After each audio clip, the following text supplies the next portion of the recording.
की भारत माता की जय भारत माता की जय।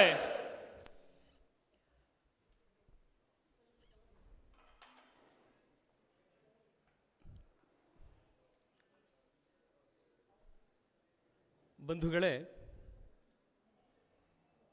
ತಮ್ಮೆಲ್ಲರಿಗೂ ಮೊದಲನೇದಾಗಿ ಈಗ ತಾನೇ ಮುಗಿದಿರುವಂಥ ಸಂಕ್ರಾಂತಿ ಹಬ್ಬದ ಹಾರ್ದಿಕ ಶುಭಾಶಯಗಳನ್ನು ನಮ್ಮ ಇಡೀ ತಂಡದ ಪರವಾಗಿ ಈ ಕಾರ್ಯಕ್ರಮದಲ್ಲಿ ನೆರೆದಿರುವಂಥ ನಿಮ್ಮೆಲ್ಲರಿಗೂ ಕೂಡ ನಾನು ಹೃತ್ಪೂರ್ವಕವಾಗಿ ಕೋರ್ತಾ ಇದ್ದೀನಿ. ಇಡೀ ವರ್ಷ ಸುಖ, ಶಾಂತಿ, ಸಮೃದ್ಧಿ ನಮ್ಮೆಲ್ಲರ ಜೀವನಗಳಲ್ಲಿ ಬರಲಿ ಅನ್ನುವಂಥದ್ದು ನಮ್ಮ ಹಾರೈಕೆ. ಸ್ನೇಹಿತರೆ, ಸ್ವಾಮಿ ವಿವೇಕಾನಂದರ ಜಯಂತಿ ಸೆಪ್ಟೆಂಬರ್ 11 ಪ್ರಪಂಚಕ್ಕೆ ಹಲವಾರು ರೀತಿಯಲ್ಲಿ ನೆನಪಿಟ್ಕೊಳ್ಳುವಂಥ ಒಂದು ಡೇಟ್. ಅದು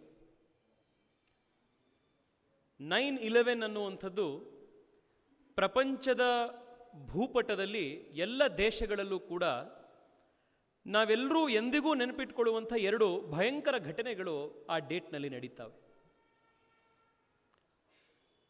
9/11 ಎರಡು ವಿಚಾರಧಾರೆಗಳ ಪ್ರತೀಕವೂ ಆಗಿ ನಮ್ಮ ಎದುರುಗಡೆ ಕಾಣುತ್ತೆ. ಹಿಂದೂ ಧರ್ಮ, ಸನಾತನ ಧರ್ಮ, ಭಾರತ ಯಾವ ವಿಚಾರವನ್ನು ಪ್ರತಿನಿಧಿಸುತ್ತೆ ಅಂತ ಒಂದು ಕಡೆ ನನಗೆ ನೆನಪಾದರೆ, ಭಾರತ ಹಿಂದೂ ಧರ್ಮವನ್ನು ನಶಿಸಿ ಹಾಕಬೇಕು, ಹಿಂದೂ ಧರ್ಮದ ವಿರುದ್ಧವಾಗಿರುವಂಥ ಚಿಂತನೆಗಳು ಅವು ಗಟ್ಟಿಯಾದರೆ ಪ್ರಪಂಚದಲ್ಲಿ ಏನಾಗ್ತವೆ ಅಂತ ತೋರಿಸುವಂಥದ್ದು ಕೂಡ ಅದೇ 9/11 ನಮಗಾಗತ್ತೆ. ಸ್ವಾಮಿ ವಿವೇಕಾನಂದರು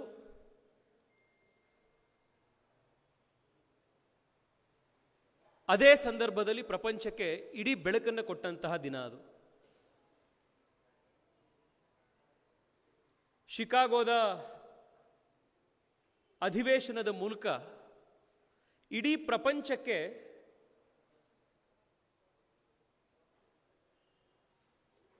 ಸನಾತನ ಧರ್ಮ ಕೊಡುವಂತಹ ದಿಕ್ಕು, ಎಲ್ಲ ಧರ್ಮಗಳು ಒಂದಲ್ಲಿ ಒಂದು ಸಮ್ಮಿಲಿತವಾಗಿ ಹೇಗಿದೆ ಎನ್ನುವಂಥ ಒಂದು ಬಹಳ ದೊಡ್ಡ ಒಂದು ವಿಚಾರಧಾರೆ, ಪ್ರಪಂಚಕ್ಕೆ ಭ್ರಾತೃತ್ವದ ಸಂದೇಶ ಶಿಕಾಗೋದ ಅಡ್ರೆಸ್ನ ಮೂಲಕ ಕೊಟ್ಟಿದ್ದು ಅದೇ 9/11. ಅದಕ್ಕೆ ಎಕ್ಸಾಕ್ಟ್ ಆಪೋಸಿಟ್ ಆಗಿರುವಂಥ ವಿಚಾರ, ಪ್ರಪಂಚದಲ್ಲಿ ಇರುವಂಥದ್ದು ಒಂದೇ ಒಂದು ದೇವರು, ಆ ದೇವರನ್ನ ನೀವು ನಂಬಲಿಲ್ಲ ಅಂತಂದರೆ, ನಮ್ಮ ರಿಲಿಜನ್ನಿಗೆ ನೀವು ಸೇರಲಿಲ್ಲ ಅಂತಂದರೆ, ಯಾರಿಗೂ ಕೂಡ ನಮ್ಮ ಈ ಪ್ರಪಂಚದ ಮೇಲೆ ಬದುಕಲಿಕ್ಕೆ ಹಕ್ಕಿಲ್ಲ, ಆ ಕಾರಣಕ್ಕೆ ನಾವು ನಿಮ್ಮನ್ನು ಕೊಂದರೂ ಕೂಡ ನಮಗೆ ಪಾಪ ಬರೋದಿಲ್ಲ, ಬದಲಾಗಿ ನಾವು ಸ್ವರ್ಗಕ್ಕೆ ಹೋಗ್ತೀವಿ ಅಂತ ನಂಬಿಕೊಂಡಿರುವಂಥ ಮತ್ತೊಂದು ಸಿದ್ಧಾಂತ ನ್ಯೂಯಾರ್ಕ್ನ ಟ್ವಿನ್ ಟವರ್ಸ್ನ ಅಟ್ಯಾಕ್ ಮಾಡಿದ್ದು ಕೂಡ ಅದೇ 9/11 ಅಂದು. ನಾವೆಲ್ಲರೂ ಸನಾತನ ಧರ್ಮದ ಅನುಯಾಯಿಗಳು, ಸ್ವಾಮಿ ವಿವೇಕಾನಂದರ ಭಕ್ತರು ಅಂತ ಹೇಳಿಕೊಳ್ಳಿಕ್ಕೆ ಇದಕ್ಕಿಂತ ಬಹಳ ದೊಡ್ಡದಾಗಿರುವಂಥ ಉಲ್ಲೇಖನಾರ್ಹ ಒಂದು ಉದಾಹರಣೆ ನಮಗೆ ಬೇಕಾಗೇ ಇಲ್ಲ. ನಾವು ಹಿಂದೂ ಧರ್ಮ ಪ್ರಪಂಚಕ್ಕೆ ಬೆಳಕು ಕೊಡುವಂಥದ್ದು ನಮ್ಮ ಉದ್ದೇಶ, ಪ್ರಪಂಚದಲ್ಲಿ ಭ್ರಾತೃತ್ವವನ್ನು ಗಟ್ಟಿ ಮಾಡುವಂಥದ್ದು ನಮ್ಮ ಉದ್ದೇಶ, ಸಮಾಜದಲ್ಲಿ ಶಾಂತಿ, ಸಮೃದ್ಧಿ, ಸಹಿಷ್ಣುತೆಯನ್ನು ಜಾಸ್ತಿ ಮಾಡುವಂಥದ್ದು ನಮ್ಮ ಉದ್ದೇಶ. ಇದು ಸನಾತನ ಧರ್ಮದ ತಳಹದಿ ಎನ್ನುವಂಥದ್ದು ಸ್ವಾಮಿ ವಿವೇಕಾನಂದರ ಅನುಯಾಯಿಗಳಾಗಿ ಪ್ರಪಂಚಕ್ಕೆ ನಾವು ಕೊಟ್ಟಿದ್ವಿ ಎನ್ನುವಂಥದ್ದು ನಮಗೆ ಅತ್ಯಂತ ಹೆಮ್ಮೆಯ ಒಂದು ಸಂಗತಿ. ಅದನ್ನು ನಾವೆಲ್ಲರೂ ಕೂಡ ಕೊಂಡಾಡಬೇಕಾಗಿರುವಂಥದ್ದು. ಯಾರು ನಮ್ಮ ವಿಚಾರದ ವಿರುದ್ಧ ಇದ್ದಾರೋ ಅವರನ್ನು ನಾವಿವತ್ತು ಪ್ರಪಂಚದ ಎದುರುಗಡೆ ಎಕ್ಸ್ಪೋಸ್ ಮಾಡಬೇಕಾಗಿರುವಂಥ ಒಂದು ಜವಾಬ್ದಾರಿ ಕೂಡ ನಮ್ಮ ಎದುರುಗಡೆ ಇದೆ. ಈ 9/11 ಹೇಗೆ ಸನಾತನ ಧರ್ಮ ಮತ್ತು ಇಸ್ಲಾಂ ಫೆನೆಟಿಸಿಸಮ್ನ ಒಂದು ಡೈಕಾಟಮಿಯನ್ನು ಪ್ರಪಂಚಕ್ಕೆ ತೋರಿಸ್ತೋ, ಅದೇ ರೀತಿ 16th January 2021 ಕೂಡ ಪ್ರಪಂಚಕ್ಕೆ ಅದೇ ರೀತಿಯ ಒಂದು ಡೈಕಾಟಮಿಯನ್ನು ತೋರಿಸ್ತು. ಪ್ರಪಂಚಕ್ಕೆ ವೈರಸ್ಸನ್ನು ಚೈನಾ ಕೊಟ್ಟರೆ ಅದಕ್ಕೆ ವ್ಯಾಕ್ಸಿನ್ ಅನ್ನು ಭಾರತ ಕೊಡ್ತು ಅನ್ನೋದನ್ನು ನಾವಿವತ್ತು ಮತ್ತೆ ತೋರಿಸಿದ್ವಿ. ಅದೇ ರೀತಿ 9/11 ಅಂದು 1893 ಅವತ್ತು ನರೇಂದ್ರನಾಥ ದತ್ತ ಅವತ್ತು ಇಡೀ ಪ್ರಪಂಚಕ್ಕೆ ಭಾರತದ ಸಂದೇಶವನ್ನು ಕೊಟ್ಟಿದ್ರು. ಮತಾಂಧತೆಯ ವೈರಸ್ಸಿನ ವಿರುದ್ಧ ಅವತ್ತು ಭ್ರಾತೃತ್ವದ ಸಂದೇಶವನ್ನು ಅವತ್ತು ಕೊಟ್ಟಿದ್ರು. ಇವತ್ತು ಚೀನಾ ನಿರ್ಮಿತ ಒಂದು ವೈರಸ್ನ ವಿರುದ್ಧ ಅದೇ ನರೇಂದ್ರನಾಥ ದತ್ತನ ನಾಮಾಂಕಿತವನ್ನು ಹೊಂದಿರುವಂಥ ಅದೇ ತತ್ವ ಸಿದ್ಧಾಂತವನ್ನು ನಂಬಿಕೊಂಡು ಕೆಲಸ ಮಾಡ್ತಾ ಇರುವಂಥ ನರೇಂದ್ರ ಮೋದಿ ಅವರು ಪ್ರಪಂಚಕ್ಕೆ ವ್ಯಾಕ್ಸಿನ್ ಅನ್ನು ಕೊಟ್ಟಿದ್ದಾರೆ. ಬಹಳ ಹೆಮ್ಮೆ ತೆಗೆದುಕೊಂಡು ಬರುವಂಥ ಒಂದು ಉದಾಹರಣೆ. ಸ್ನೇಹಿತರೆ, ಇವತ್ತು ನಮ್ಮ ಈ ಭಾಗದ ಯುವಕರು, ವಿಶೇಷವಾಗಿ ನಮ್ಮ ಶರತ್ ಇರ್ಬೋದು, ಅವರ ಇಡೀ ತಂಡ ಅವರ ನೇತೃತ್ವದಲ್ಲಿ ಈ ಕಾರ್ಯಕ್ರಮವನ್ನು ಬಹಳ ಅಚ್ಚುಕಟ್ಟಾಗಿ ಇವತ್ತು ಆರ್ಗನೈಸ್ ಮಾಡಿದ್ದಾರೆ.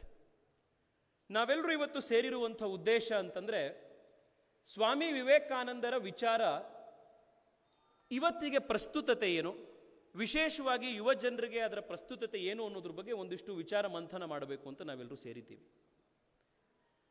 ಸ್ನೇಹಿತರೆ, ಒಬ್ಬ ವ್ಯಕ್ತಿ ತೀರ್ಕೊಂಡು ಸುಮಾರು 100 ವರ್ಷಗಳಾದ ಮೇಲೂ ಕೂಡ, 150ಕ್ಕೂ ಹೆಚ್ಚು ವರ್ಷಗಳಾದ ಮೇಲೂ ಕೂಡ, ಪ್ರತಿ ವರ್ಷ ಸಾವಿರಾರು ಸಂಖ್ಯೆಯಲ್ಲಿ ಪ್ರಪಂಚದ ಮೂಲೆ ಮೂಲೆಗಳಲ್ಲಿ ಲಕ್ಷಾಂತರ ಜಾಗಗಳಲ್ಲಿ ಜನ ಸೇರ್ತಾರೆ. ಒಬ್ಬ ವ್ಯಕ್ತಿಯನ್ನು ಮತ್ತೆ ಮತ್ತೆ ನೆನಪಿಸ್ಕೊಳ್ತಾರೆ. ಆ ವ್ಯಕ್ತಿಯ ಪ್ರೇರಣೆಯಿಂದ ಮತ್ತಷ್ಟು ಒಳ್ಳೆ ಕೆಲಸಗಳನ್ನು ಮಾಡ್ತಾ ಇರ್ತಾರೆ ಅಂತಂದರೆ, ಆ ವ್ಯಕ್ತಿಯ ಜೀವನ ಮತ್ತು ಆ ವ್ಯಕ್ತಿಯ ಹೆಸರಿನಲ್ಲಿ ಯಾವುದೋ ಒಂದು ಅದ್ಭುತವಾಗಿರುವಂಥ ಒಂದು ಜಗತ್ತಿನಲ್ಲೇ ಆಶ್ಚರ್ಯ ಪಡುವಂಥ ತಾಕತ್ತಿದೆ ಅನ್ನೋದ್ರಲ್ಲಿ ಆಶ್ಚರ್ಯ ಇಲ್ಲ. ನಮ್ಮ ಯಾರಲ್ಲೂ ಆ ರೀತಿಯ, ನಾವೇ ಇಲ್ಲಿರೋರ್ಗೆ ಯಾರಿಗಾದ್ರೂ ನಿಮ್ಮ ಮುತ್ತಾತನ ತಾತನ ಹೆಸರು ಹೇಳಿ ಅವ್ರದ್ದು ಯಾವತ್ತು ಹುಟ್ಟಿದಬ್ಬ ನಿಮ್ಗೇನಾದ್ರು ನೆನಪಿದೆಯಾ ಅಂತಂದರೆ ನಮ್ಗೆ ಯಾರಿಗೂ ನೆನಪೇ ಇರೋದಿಲ್ಲ.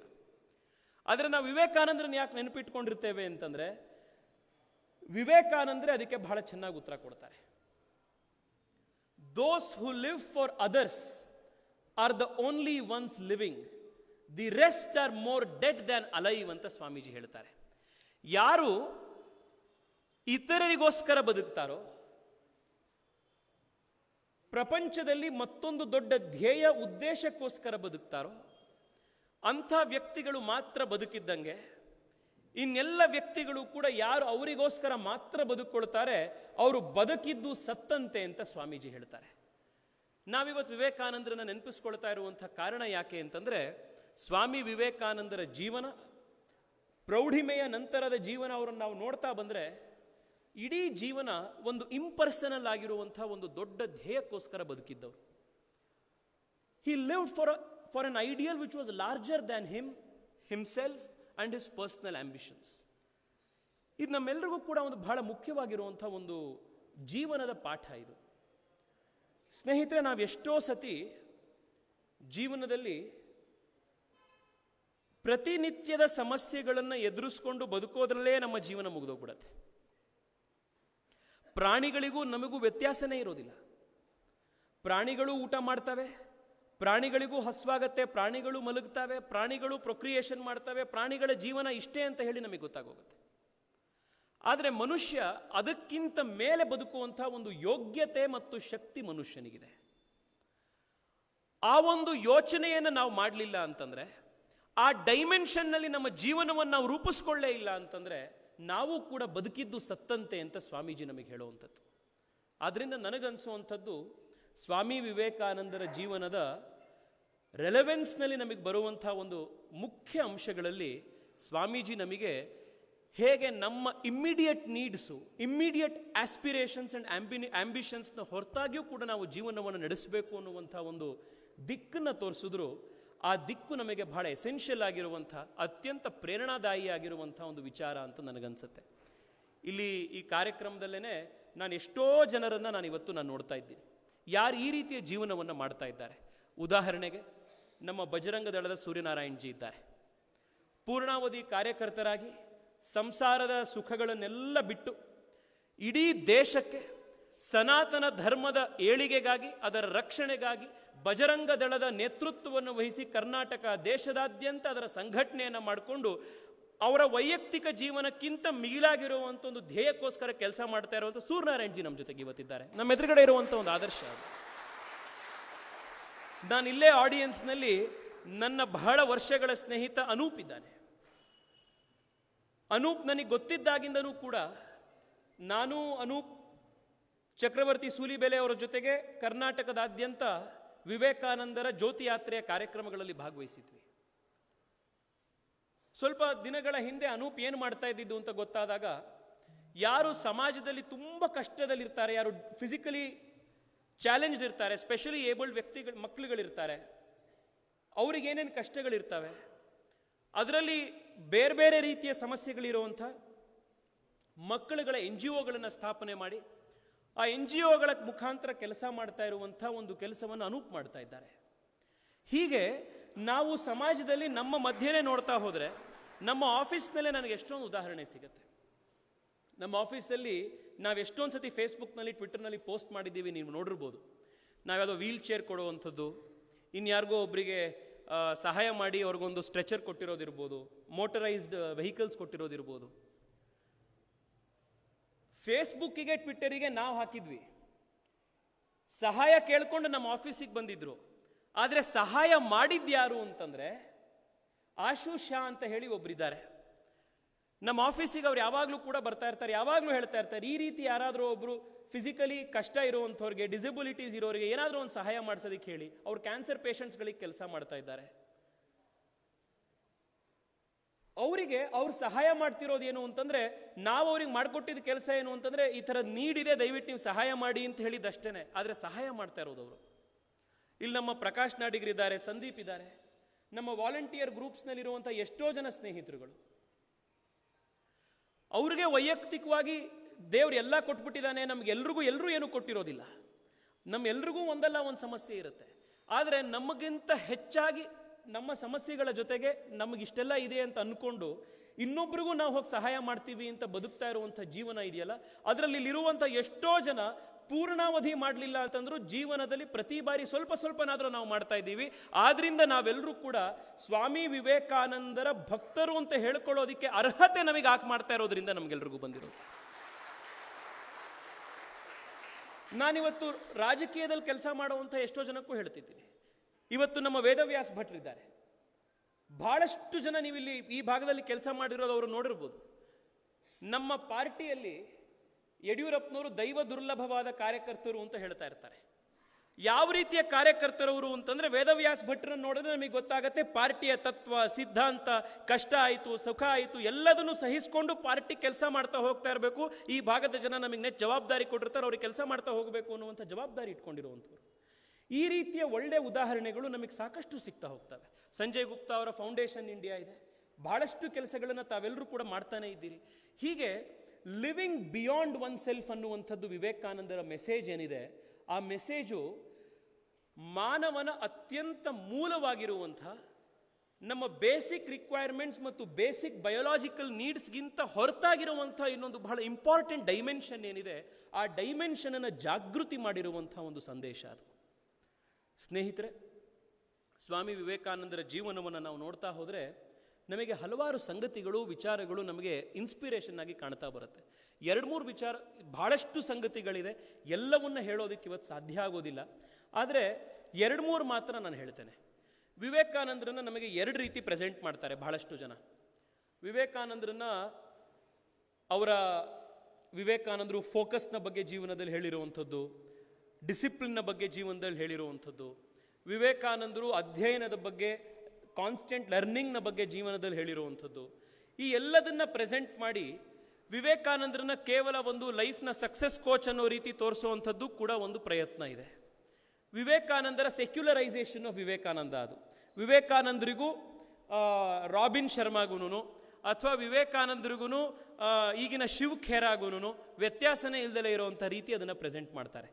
ಅಥವಾ ವಿವೇಕಾನಂದರ ಪುಸ್ತಕನ ಯಾವ ಸೆಕ್ಷನ್ನಲ್ಲಿ ಸಿಗತ್ತೆ ಅಂತಂದರೆ, ಯಾವ ಪುಸ್ತಕದ ಅಂಗಡಿಗೆ ಹೋದರೆ ಡೇಲ್ ಕಾರ್ನೆಗಿದು how to win friends and influence people ಅನ್ನೋ ಪುಸ್ತಕ ಯಾವುದಿರುತ್ತೆ, ಅದೇ ಪಕ್ಕದಲ್ಲಿ ವಿವೇಕಾನಂದರದ್ದು how to lead a successful life ಅಂತಿರುವಂಥ ವಿವೇಕಾನಂದರದ ಪುಸ್ತಕನೂ ಅದೇ ಕ್ಯಾಟಗರಿಗೆ ಹಾಕ್ಬಿಟ್ಟಿರ್ತಾರೆ. ಆದರೆ ವಿವೇಕಾನಂದರು ನಮಗೆ how to be successful in life ಅನ್ನುವಂಥ ಲೈಫ್ ಕೋಚಿಂಗ್ ಕೊಟ್ಟಂತಹ ಒಬ್ಬ ಲೈಫ್ ಕೋಚ್ ಅಲ್ಲ. ವಿವೇಕಾನಂದರು ಈ ಸನಾತನ ಧರ್ಮದ ಪರಂಪರೆಯಲ್ಲಿ ಬಂದಿರುವಂಥ ಅಪ್ರತಿಮ ಹಿಂದೂ ಸಂತ ಸ್ವಾಮಿ ವಿವೇಕಾನಂದರು. ಅವರ ಜೀವನದ ಉದ್ದೇಶ ಹಿಂದುತ್ವದ ಪುನರುತ್ಥಾನ. ಹಿಂದುತ್ವದ ಪುನರುತ್ಥಾನ ಸ್ವಾಮಿ ವಿವೇಕಾನಂದರ ಜೀವನದ ಒಂದು ಉದ್ದೇಶ. ನಾವೆಲ್ಲರೂ ಇವತ್ತು ಆ ಹಿಂದುತ್ವದ ಪುನರುತ್ಥಾನದ ಬೇರೆ ಬೇರೆ ಆಯಾಮಗಳನ್ನು ಇವತ್ತು ದೇಶದಲ್ಲಿ ನೋಡ್ತಾ ಇದ್ದೀವಿ. ವಿವೇಕಾನಂದರ ಜೀವನದ ಇಂಪ್ಯಾಕ್ಟ್ ಏನು, ರೆಲೆವೆನ್ಸ್ ಏನು ಅಂತಂದರೆ, ಅವರು ಯಾವುದಕ್ಕೋಸ್ಕರ ಜೀವನ ಅವತ್ತು ನಡೆಸಿದ್ರೋ, ಯಾವ್ಯಾವುದೆಲ್ಲ ಆಗಬೇಕು ದೇಶದಲ್ಲಿ ಅಂತ ಕನಸು ಕಂಡಿದ್ರು, ಆ ಎಲ್ಲ ಕನಸು ಇವತ್ತು ಅವರ ತೀರ್ಕೊಂಡು 150 ವರ್ಷಗಳ ನಂತರ ಅವತ್ತು ನನಸಾಗ್ತಾ ಇರೋದ್ರಿಂದ ಅವರ ರೆಲೆವೆನ್ಸ್ ಇವತ್ತು ನೆನಪಿಸ್ಕೊಳ್ತಾ ಇದ್ದೀವಿ. ಯಾವ್ಯಾವುದು? ವಿವೇಕಾನಂದರು ಭಾರತ ಸ್ವಾತಂತ್ರ್ಯ ಆಗಬೇಕು ಅನ್ನುವಂಥ ಒಂದು ಅಪಾರವಾದ ಅಪೇಕ್ಷೆಯನ್ನು ಹೊಂದಿದ್ರು. ಸ್ವತಂತ್ರ ಯಾಕೆ ಆಗಬೇಕು ದೇಶ? ಸ್ನೇಹಿತರೆ, ಪ್ರಪಂಚದ ಯಾವುದೇ ದೇಶವನ್ನು ನೋಡಿ ಅಥವಾ ನೀವು ಒಬ್ಬ ವ್ಯಕ್ತಿಯನ್ನು ನೋಡಿ, ಮನುಷ್ಯನಿಗೆ ನಾನು ನಿನಗೆ ಪ್ರತಿ ತಿಂಗಳು 25,000 30,000 ದುಡ್ಡು ಕೊಡ್ತೀನಿ, ನಿನಗೆ ಏನೇನು ಬೇಕೋ ಅದಷ್ಟು ನಿನ್ನ ರೂಮಿಗೆ ತಂದುಕೊಡ್ತೀನಿ, ಆದರೆ ನೀನು ನಿನ್ನ ರೂಮ್ ಮಾತ್ರ ಬಿಟ್ಟು ಹೋಗಬಾರ್ದು ಅನ್ನೋವಂಥ ಒಂದು ರೂಲ್ ತಂದಿಟ್ಬಿಟ್ರೆ, ಮನುಷ್ಯನಿಗೆ ಇನ್ನೊಂದು ಆಪ್ಷನ್ ಕೊಟ್ರೆ, ನಿನಗಿದು ಯಾವುದು ನೀನು ಕೇಳಿದ್ದೆಲ್ಲ ಸಿಗುತ್ತೆ, ಆದರೆ ನೀನು ಈ ರೂಮಲ್ಲೇ ಇರಬೇಕು. ಇನ್ನೊಂದು ಆಪ್ಷನ್ ಏನು ಅಂತಂದ್ರೆ, ನಾವು ನಿನ್ನನ್ನು ಮಾತು ಆಡ್ಸಕ್ಕೆ ಬರೋದಿಲ್ಲ, ನಿನಗೆ ಯಾವುದೇ ರೀತಿ ಸಹಾಯ ಮಾಡಕ್ಕೆ ಬರೋದಿಲ್ಲ, ಆದರೆ ನಿನ್ನನ್ನು ಏನು ಬೇಕೋ ನೀನು ಮಾಡ್ಕೊಳ್ಳೋದಕ್ಕೆ ನಿನಗೆ ಅವಕಾಶ ಇದೆ. ಇದು ಎರಡರಲ್ಲಿ ನಿನಗೆ ಆಪ್ಷನ್ ಕೊಟ್ಟರೆ ಪ್ರತಿಯೊಬ್ಬ ಮನುಷ್ಯ ಕೂಡ ಸೆಲೆಕ್ಟ್ ಮಾಡ್ಕೊಳ್ಳೋದು, ನಾನು ಏನು ಬೇಕಿದ್ರು ನಾನು ಮಾಡ್ಕೊಳ್ತೀನಿ, ನನಗೆ ಸ್ವಾತಂತ್ರ್ಯ ಕೊಡಿ ಅಂತ ಕೇಳ್ತಾನೆ. 4 ತಿಂಗಳು ಲಾಕ್ಡೌನಲ್ಲೇನೆ ನಾವು ಮನೇಲಿ ಸ್ವಿಗ್ಗಿ ಝೊಮ್ಯಾಟೊ ಆರ್ಡ್ರ್ ಮಾಡಿದ್ರು ಕೂಡ, ನಾವು ಇದ್ದಿದ್ದ ಕಡೆಗೆ ಏನೇನು ಬೇಕೋ ಬಯಸಿದ್ದೆಲ್ಲ ಬಂದರೂ ಕೂಡ, ನಾವೆಲ್ಲರೂ ಬಹಳಷ್ಟು ಜನ MP ಟಾಸ್ಕ್ ಫೋರ್ಸಿಗೆ ವಾಲಂಟಿಯರ್ಸ್ ಆಗಿ ಯಾಕೆ ಬಂದ್ವಿ ಅಂತಂದರೆ, ಹೊರಗಡೆ ಒಂದು ಸ್ವಲ್ಪ ಹೋಗಕ್ಕೆ ಚಾನ್ಸ್ ಸಿಕ್ತಿತ್ತು ನಮಗೂ, ನಾವೊಂದು ಸೇವೆ ಮಾಡೋದಕ್ಕಾದ್ರೆ ಹೊರಗಡೆ ಹೋಗ್ಬೋದಿತ್ತು ಅಂತ ಬರ್ತಾ ಇದ್ವಿ. ಅಂದರೆ ಮನುಷ್ಯನಿಗೆ ಸ್ವಾತಂತ್ರ್ಯ ಅನ್ನುವಂಥದ್ದು ಅಷ್ಟು ಬಹಳ ಮುಖ್ಯವಾಗಿರುವಂಥ ಒಂದು ಸಂಗತಿ. ಫ್ರೀಡಮ್ ಮನುಷ್ಯನಿಗೆ ಹೊಸ ಚಿಂತನೆ ಕೊಡ್ಲಿಕ್ಕೆ ಅವಕಾಶ ಆಗುತ್ತೆ. It makes a man think. ಮನುಷ್ಯನಿಗೆ ಯೋಚನೆ ಮಾಡಲಿಕ್ಕೆ ಒಂದು ಶಕ್ತಿ ಇಲ್ಲ, ಸ್ವಾತಂತ್ರ್ಯ ಇಲ್ಲ ಅಂತಂದ್ರೆ ಮನುಷ್ಯ ಬದುಕಿದ್ದು ಸತ್ತಂತೆ. ಆದ್ರಿಂದ ಈ ಸ್ವಾತಂತ್ರ್ಯ ಏನಿತ್ತು, ಈ ಸ್ವಾತಂತ್ರ್ಯ ಅನ್ನುವಂಥದ್ದು ಪ್ರತಿಯೊಬ್ಬ ಮಾನವನ ಜನ್ಮಸಿದ್ಧ ಹಕ್ಕು. It's a divine ordained right. ಆದ್ರಿಂದ ಮನುಷ್ಯ ವ್ಯಕ್ತಿಗತವಾಗಿ ಅವನಿಗೆ ಸ್ವಾತಂತ್ರ್ಯ ಸಿಗಬೇಕು ಅಂತಂದ್ರೆ, ಅವನಿಗೆ ಇಚ್ಛಾನುಸಾರ, ಅವನ ಶಕ್ತಿಗನುಸಾರ ಅವನ ಜೀವನವನ್ನು ಅವನು ರೂಪಿಸ್ಕೊಳ್ಬೇಕು ಅಂತಂದ್ರೆ, ದೇಶಕ್ಕೆ ಸ್ವಾತಂತ್ರ್ಯ ಸಿಗಬೇಕು ಅನ್ನುವಂಥದ್ದು ವಿವೇಕಾನಂದರ ಅಪಾರ ಅಪೇಕ್ಷೆ ಆಗಿತ್ತು. ಅವ್ರು ಬಹಳ ಚೆನ್ನಾಗಿ ಹೇಳಿದ್ರು. ನೀವು ವಿವೇಕಾನಂದರ ರೀಸನಿಂಗ್ ಅನ್ನು ಅರ್ಥ ಮಾಡ್ಕೊಳ್ತಾ ಹೋಗಿ, ವೈ ಹಿ ಡಿಮಾಂಡೆಡ್ ಇಂಡಿಪೆಂಡೆನ್ಸ್ ಅಂತ. ಅದು ಎಲ್ಲಿಂದ ಬಂತು ಅಂದ್ರೆ ಆ philosophy, you are the maker of your own destiny ಅಂತ ಸ್ವಾಮಿ ವಿವೇಕಾನಂದ ಹೇಳ್ತಾರೆ. ವಿವೇಕಾನಂದರು ನಮಗೆ ಕೊಟ್ಟಂತಹ ಸಂದೇಶಗಳಲ್ಲಿ ನಮಗೆ ಸಿಗ್ಬರುವಂತಹ ಒಂದು ಬಹಳ ದೊಡ್ಡ ಇವತ್ತಿನ ಯುವಕರಿಗೆ ನಮಗಿರುವಂಥದ್ದು ಯಾವುದು ಅಂದರೆ, ವಿವೇಕಾನಂದರು ನೀವು ಜ್ಯೋತಿಷಿ ಹತ್ರ ಹೋಗಿ ನಾಳೆ ಏನಾಗತ್ತೆ ಅಂತ ಕೇಳಿ ಅಂತ ಹೇಳಿಲ್ಲ.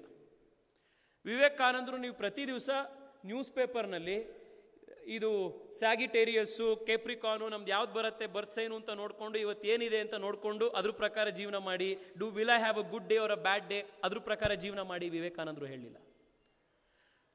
ವಿವೇಕಾನಂದರು ಪಾಮಿಸ್ಟ್ರಿ ಹತ್ರ ಹೋಗಿ ನೀವು ನೋಡಿ ಗಿಣಿಶಾಸ್ತ್ರ ಕೇಳಿ ಯಾವುದೂ ಹೇಳಲಿಲ್ಲ.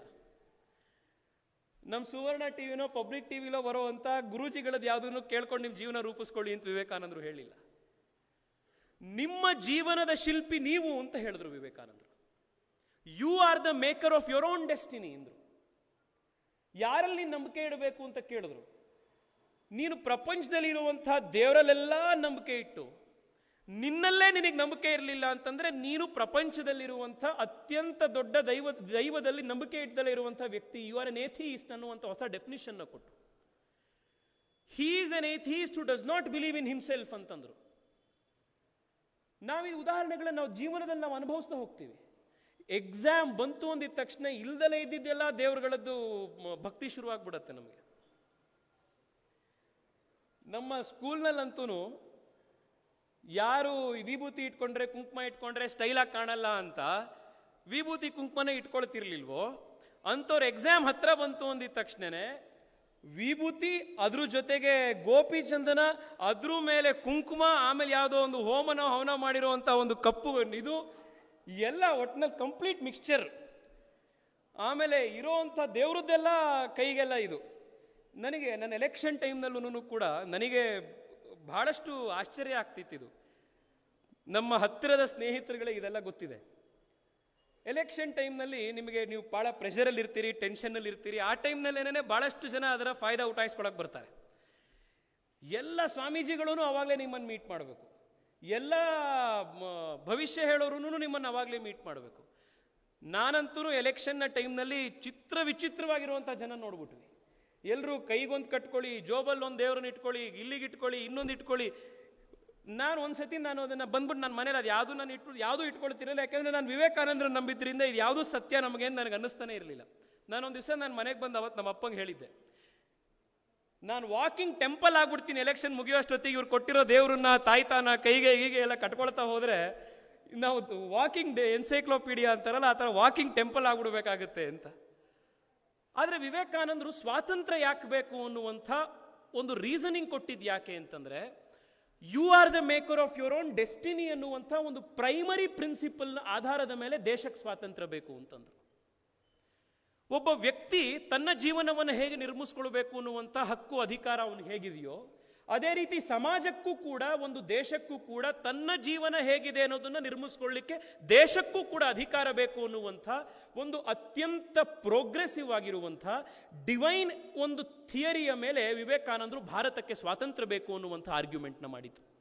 ಇವತ್ತು ಭಾರತ ಸ್ವಾತಂತ್ರ್ಯ ಆಗಿದೆ ಅಂತಂದರೆ, ಸ್ವತಂತ್ರ ದೇಶದಲ್ಲಿ ನಾವೆಲ್ಲರೂ ಕೂಡ ಇದ್ದೀವಿ ಅಂತಂದರೆ, ವಿವೇಕಾನಂದರ ಒಂದು ಝೇಂಕಾರದ ಧ್ವನಿ ಏನಿತ್ತು, ಸ್ವಾತಂತ್ರ್ಯ ಬರಬೇಕು ಅನ್ನುವಂಥ ಅಚಲವಾದ ನಂಬಿಕೆ ವಿಶ್ವಾಸ ಏನಿತ್ತು, ನಮಗೆ ಸರಿಯಾದಂಥ ದಿಕ್ಕಿನಲ್ಲಿ ನಾವು ವ್ಯಕ್ತಿ ನಿರ್ಮಾಣ ಮತ್ತು ರಾಷ್ಟ್ರ ನಿರ್ಮಾಣ ಆಗಬೇಕು ಅನ್ನುವಂಥ ಕಲ್ಪನೆ ಏನಿತ್ತು, ಅದರ ಆಧಾರದ ಮೇಲೆ ಮಹಾತ್ಮ ಗಾಂಧಿಯಿಂದ ಹಿಡಿದು ಭಗತ್ ಸಿಂಗ್, ನೇತಾಜಿ ಸುಭಾಷ್ ಚಂದ್ರ ಬೋಸ್, ವೀರ್ ಸಾವರ್ಕರ್, ಅಂಬೇಡ್ಕರ್, ಪ್ರತಿಯೊಬ್ಬರು ಯಾರ್ಯಾರು ಅವತ್ತಿಂದ ವಿವೇಕಾನಂದರನ್ನು ಓದ್ಕೊಂಡು ಬಂದಂಥ ಸ್ವಾತಂತ್ರ್ಯ ಹೋರಾಟಗಾರರಿದ್ರು, ಲಕ್ಷಾಂತರ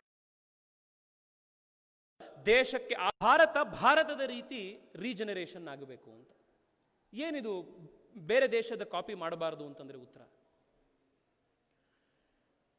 ಸ್ನೇಹಿತರೆ, ಯಾವುದೇ ನೀವು ದೇಶ ನೋಡಿ, ಎಸ್ಪೆಷಲಿ ಬ್ರಿಟಿಷರ ಕಾಲನೈಸೇಷನ್ಗೆ ಒಳಗಾಗಿದ್ದಂಥ ದೇಶಗಳು, ಆ ಎಲ್ಲ ದೇಶಗಳಲ್ಲೂ ಕೂಡ ನಮಗೆ ಗೊತ್ತಿದ್ದೋ ಗೊತ್ತಿಲ್ಲದಲೇ ಒಂದು ರೀತಿಯ ಕಾಲನೈಸ್ಡ್ ಕಾನ್ಷಿಯಸ್ನೆಸ್ ನಮ್ಮಲ್ಲೆಲ್ಲರಲ್ಲೂ ಇದೆ. ಈ ಕಾಲನೈಸ್ಡ್ ಕಾನ್ಷಿಯಸ್ನೆಸ್ ಅಂದ್ರೆ ಏನು? ಸಣ್ಣ ಸಣ್ಣ ಉದಾಹರಣೆ ನನಗನ್ಸಿರೋದು ನಿಮಗೆ ಹೇಳ್ತೀನಿ. ನಾನೊಂದು ಸತಿ ಇಲ್ಲಿದ್ದವ್ರು ಯಾರಿಗೋ ಕೇಳಿದೆ, ಈ ಪೀಟರ್ ಇಂಗ್ಲೆಂಡು, ಆಲೆನ್ ಸಾಲಿ, ಆಮೇಲೆ ಲೂಯಿ ಫಿಲಿಪ್ಪು, ಇದು ನಾವು ಈ ಅಂಗಡಿಗಳಿಗೆಲ್ಲ ನೀವು ಹೋದಾಗ ನೀವು ನೋಡಿ ಅದು ಹಿಂದ್ಗಡೆ ಅದರದ್ದು ಮ್ಯಾನುಫ್ಯಾಕ್ಚರ್ಡು ಎಲ್ಲಿದೆ ಏನು ಅಂತ. ಅದು ನೀವೆಲ್ಲ ನೋಡಿದ್ರೆ 90% ಎಲ್ಲ ಬ್ರ್ಯಾಂಡ್ಗಳೂ ಕೂಡ ಬೆಂಗಳೂರಿನಲ್ಲಿ ಮ್ಯಾನುಫ್ಯಾಕ್ಚರ್ಡ್ ಆಗಿದೆ. ಇಲ್ಲೇ ಅರವಿಂದ್ ಮಿಲ್ಸು ಕೆಂಗೇರಿಲೋ ಬೊಮ್ಮನಹಳ್ಳಿಲೋ ಇಲ್ಲೇ ಎಲ್ಲೋ ಮ್ಯಾನುಫ್ಯಾಕ್ಚರ್ ಆಗಿರೋದು. ನನಗೊಂದು ದಿವಸ ಇವರೆಲ್ಲ ಬಂದು ಈ ಪ್ರಮೋಟರ್ಸು ನಾವು ಈ ಎಲೆಕ್ಷನ್ ಆದಮೇಲೆ ಒಬ್ಬರು ಮಾತಾಡಿಸ್ತಾ ಇರಬೇಕಾದ್ರೆ ನಾನು ಕೇಳಿದ್ದೆ, ನೀವಿಲ್ಲಿ ಬೊಮ್ಮನಹಳ್ಳಿಲಿ ಕೆಂಗೇರಿಲಿ ಇಲ್ಲಿ ಅರವಿಂದ್ ಮಿಲ್ಸಲ್ಲಿ ಮ್ಯಾನುಫ್ಯಾಕ್ಚರ್ ಮಾಡ್ತೀರಿ, ಆದರೆ ಮಾರ್ಕೆಟಿಗೆ ನೀವು ಕೊಡಬೇಕಾದಾಗ ಮಾತ್ರ ಹೆಸರನ್ನ ನೀವು ಯಾಕೆ ಲೂಯಿ ಫಿಲಿಪ್ ಅಂತ ಇಡ್ತೀರಿ, ಆಲೆನ್ ಸಾಲಿ ಅಂತ ಯಾಕೆ ಇಡ್ತೀರಿ, ಪೀಟರ್ ಇಂಗ್ಲೆಂಡ್ ಅಂತ ಯಾಕೆ ಇಡ್ತೀರಿ ಅಂತ ಕೇಳಿದೆ. ಆಗ ಅವ್ರು ಬಹಳ ಕ್ಲಿಯರ್ ಆಗಿ ಹೇಳಿದ್ರು, ಸರ್ ನಾವು ಯಾವ್ದಾದ್ರು ಇಂಡಿಯನ್ ಹೆಸರಿಟ್ರೆ ನಮ್ಮ ಜನ ಕೊಂಡ್ಕೊಳ್ಳೋದಿಲ್ಲ ಸರ್, ನಾವು ಯಾವ್ದಾದ್ರು ಫಾರಿನ್ ಸೌಂಡಿಂಗ್ ಇಂಗ್ಲಿಷ್ ಹೆಸರಿಟ್ರೆ ಮಾತ್ರ ಜನ ಬಂದು ಅದಕ್ಕೆ ಪ್ರೀಮಿಯಂ ರೇಟ್ ಕೊಂಡ್ಕೊಳ್ತಾರೆ. ನೀವು ಇದು ನಿಮಗೆ ಪ್ರತಿ ದಿವಸ ನಾವು ಅನುಭವಿಸುವಂಥ ಒಂದು ಎಕ್ಸಾಂಪಲ್ ಇದು. ನೀನು ಯಾವ ಶರ್ಟ್ ಹಾಕಿದ್ಯಾ ಅಂತ ಕೇಳಿ, ರಾಮರಾಜ್ ಶರ್ಟ್ ಹಾಕಿದ್ದೀನಿ ಅಂತಂದ್ರೆ ಇವನಿಲ್ಲೇ ಲೋಕಲ್ ಮಿಡಲ್ ಕ್ಲಾಸು ಅಂತ ಅನ್ಕೋತೀವಿ. ಅದೇ ನೀವು ಅವನಿಗೆ ಲೂಯಿ ಫಿಲಿಪ್ ಲಕ್ಷೂರ್ ಹಾಕಿದ್ದ ಅವನು ಅಂತಂದ್ರೆ ಇವನು ಬಹಳ ಸ್ಟ್ಯಾಂಡರ್ಡ್ ಮನುಷ್ಯ ಇರಬೇಕು ಅಂತ ಅನ್ಕೋತೀವಿ. ಅದರಲ್ಲೂ ಇನ್ನು ಝಾರಾನೋ H&M M&S ಯಾವುದೋ ಒಂದು ಹಾಕ್ಬಿಟ್ರೆ ಅದರದ್ದು 30% 60% ಆಫ್ ಇದ್ದಾಗ ಹರಿದುಪ್ಪರ್ದಿರೋದು ಯಾವುದೋ ತಗೊಬಂದು ಹಾಕೊಂಡಿರ್ತೀವಿ. ಆದ್ರೂ ಏನೋ ಒಂದು ಕಾನ್ಫಿಡೆನ್ಸ್ ಅವತ್ತು, ಇವತ್ತು ನಾವು ಒಂದು ಭಯಂಕರ ಬ್ರ್ಯಾಂಡೆಡ್ ಬಟ್ಟೆಲ್ಲಿ ಓಡಾಡ್ತಾ ಇದ್ದೀವಿ ಅಂತ. ಇದು ಈ ಕೊಲೋನಿಯಲ್ ಕಾನ್ಷಿಯಸ್ನೆಸ್ನ ಒಂದು ಸಣ್ಣ ಮ್ಯಾನಿಫೆಸ್ಟೇಷನ್. ಇದು ವಿವೇಕಾನಂದರು ಕನಸು ಕಂಡಿದ್ದು ಏನು ಅಂತಂದ್ರೆ, I am just giving a small example of how annoyingly colonial consciousness ನಮ್ಮಲ್ಲಿದೆ ಅಂತ. ಇದು ನಮಗೆ ಕೊಲೋನಿಯಲ್ ಕಾನ್ಷಿಯಸ್ನೆಸ್ನ ಬೇರೆ ಬೇರೆ ಆಯಾಮಗಳನ್ನು ನಾವು ನೋಡಿದ್ದೀವಿ. ಭಾಷೆ ಉದಾಹರಣೆ ನೋಡಿ ನೀವು, ನಮ್ಮ ದೇಶದಲ್ಲಿ ಲಕ್ಷಾಂತರ ಕೋಟ್ಯಾಂತರ ಪ್ರತಿಭೆಗಳು ಇಂಗ್ಲಿಷ್ ಭಾಷೆ ಸರಿಗೆ ಬರಲಿಲ್ಲ ಅನ್ನೋ ಒಂದೇ ಒಂದು ಕಾರಣಕ್ಕೆ ಅವ್ರು ಯಾರೂ ಕೂಡ ಮುಂದೆ ಬಂದೇ ಇಲ್ಲ. ನಮ್ಮ ದೇಶದಲ್ಲಿ ಬುದ್ಧಿವಂತಿಕೆಯನ್ನ ಇಂಗ್ಲಿಷ್ ಸ್ಪೀಕಿಂಗಿಗೆ ಈಕ್ವಲೆಂಟ್ ಮಾಡಿಬಿಟ್ಟಿದ್ದೀವಿ ನಾವು. ಆ ರಕ್ತ ಕಣ್ಣೀರು ಫಿಲಮ್ ಅಲ್ಲಿ ಉಪೇಂದ್ರನ್ ಒಂದು ಬಹಳ ಚೆನ್ನಾಗಿರೋ ಡೈಲಾಗ್ ಇದೆ, ನೀವು ಅದರಲ್ಲಿ ಕೇಳಿರ್ಬೋದು. ಒಂದು ಮಂಗಂಗ್ ಇಂಗ್ಲಿಷ್ ಬಂದ್ರು ಅವನು ತಗೊಂಡೋಗಿ ವೈಸ್ ಚಾನ್ಸಲರ್ ಮಾಡ್ಬಿಡ್ತಾರೆ ಅಂತ ಉಪೇಂದ್ರ ಅದರಲ್ಲಿ ಹೇಳ್ತಾರೆ. ನಮ್ಮಲ್ಲಿ ಈ ಭಾಷೆಯ ಬಗ್ಗೆ ನಮಗೆ ಬಂದಂತಹ ಕೊಲೋನಿಯಲ್ ಕಾನ್ಶಿಯಸ್ನೆಸ್ ಎಷ್ಟೋ ಜನ ಇಲ್ಲಿರುವಂತಹ, ನಾನು ನನ್ನ ಏಜ್ನ ಯುವಕರಲ್ಲಿ ನಾನು ಕೇಳ್ತೀನಿ, ನನ್ನನ್ನು ಸೇರಿ ನಾವು ಎಷ್ಟು ಕನ್ನಡದ ಸಾಹಿತ್ಯ ಓದಿದ್ದೀವಿ, ನಾವೆಷ್ಟು ಜನ ನಮ್ಮ ಮಾತೃಭಾಷೆಯ ಸಾಹಿತ್ಯಗಳನ್ನು ಓದಿದ್ದೀವಿ, ಹಿಂದಿಯಲ್ಲಿ ಎಂತೆಂಥ ದೊಡ್ಡ ದೊಡ್ಡ ಲಿಟ್ರೇಚರ್, ಭಾರತೀಯ ತತ್ವಶಾಸ್ತ್ರದ ಲಿಟ್ರರಿ ಜೈಂಟ್ಸ್ಗಳು ಹಿಂದಿ ಭಾಷೆಯಲ್ಲಿ ಬಂದಿದ್ದಾರೆ, ಕನ್ನಡ ಭಾಷೆಯಲ್ಲಿ ಬಂದಿದ್ದಾರೆ. ಪ್ರತಿ ಕನ್ನಡ ಭಾರತೀಯ ಭಾಷೆಯಲ್ಲೂ ಅತ್ಯಂತ ದೊಡ್ಡ ದಿಗ್ಗಜರುಗಳು ಬಂದಿದ್ದಾರೆ. ನಾವು ಎಷ್ಟು ಜನದ ಓದಿದ್ದೀವಿ? ನಾವು ಕೋಟ್ ಮಾಡುವಂಥ ಎಕ್ಸಾಂಪಲ್ಸ್ಗಳು ಯಾವುದು ಅಂತಂದ್ರೆ, ನಾವು ಈ ಫಾರಿನ್ ಆಥರ್ಸ್ಗಳು, ಫಾರಿನ್ ರೈಟರ್ಸ್ಗಳು, ಇವ್ರದ್ದೇ ನಾವು ಕೋಟ್ ಮಾಡ್ತಾ ಹೋಗ್ತೀವಿ. ಎಷ್ಟೋ ಸರಿ ನಾವು ಯಾಕೆ ಮಾಡ್ತೀವಿ ಅಂತಂದ್ರೆ, ನಾವು ಓದಿರ್ತೀವೋ ಬಿಟ್ಟಿರ್ತೀವೋ ಅದನ್ನ, ಜಸ್ಟ್ ಟು ಸೌಂಡ್ ಇಂಟೆಲೆಕ್ಚುಯಲ್ ನಾವು ಬೇರೆಯವ್ರು ಯಾರ್ದಾರೋ ಒಬ್ರದ್ದು ಕೋಟ್ ಮಾಡ್ತೀವಿ. We are all guilty of this. ನನ್ನನ್ನು ಸೇರ್ಕೊಂಡು ಇಲ್ಲಿರುವಂತ ಸೇರ್ಕೊಂಡು ನಾವೆಲ್ಲರೂ ಸತಿ ಮಾಡಿದ್ದೀವಿ.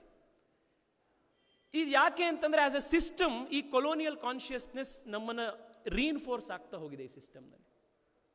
ಅದರ ಪರಿಣಾಮ ಏನಾಯಿತು ಅಂತಂದ್ರೆ,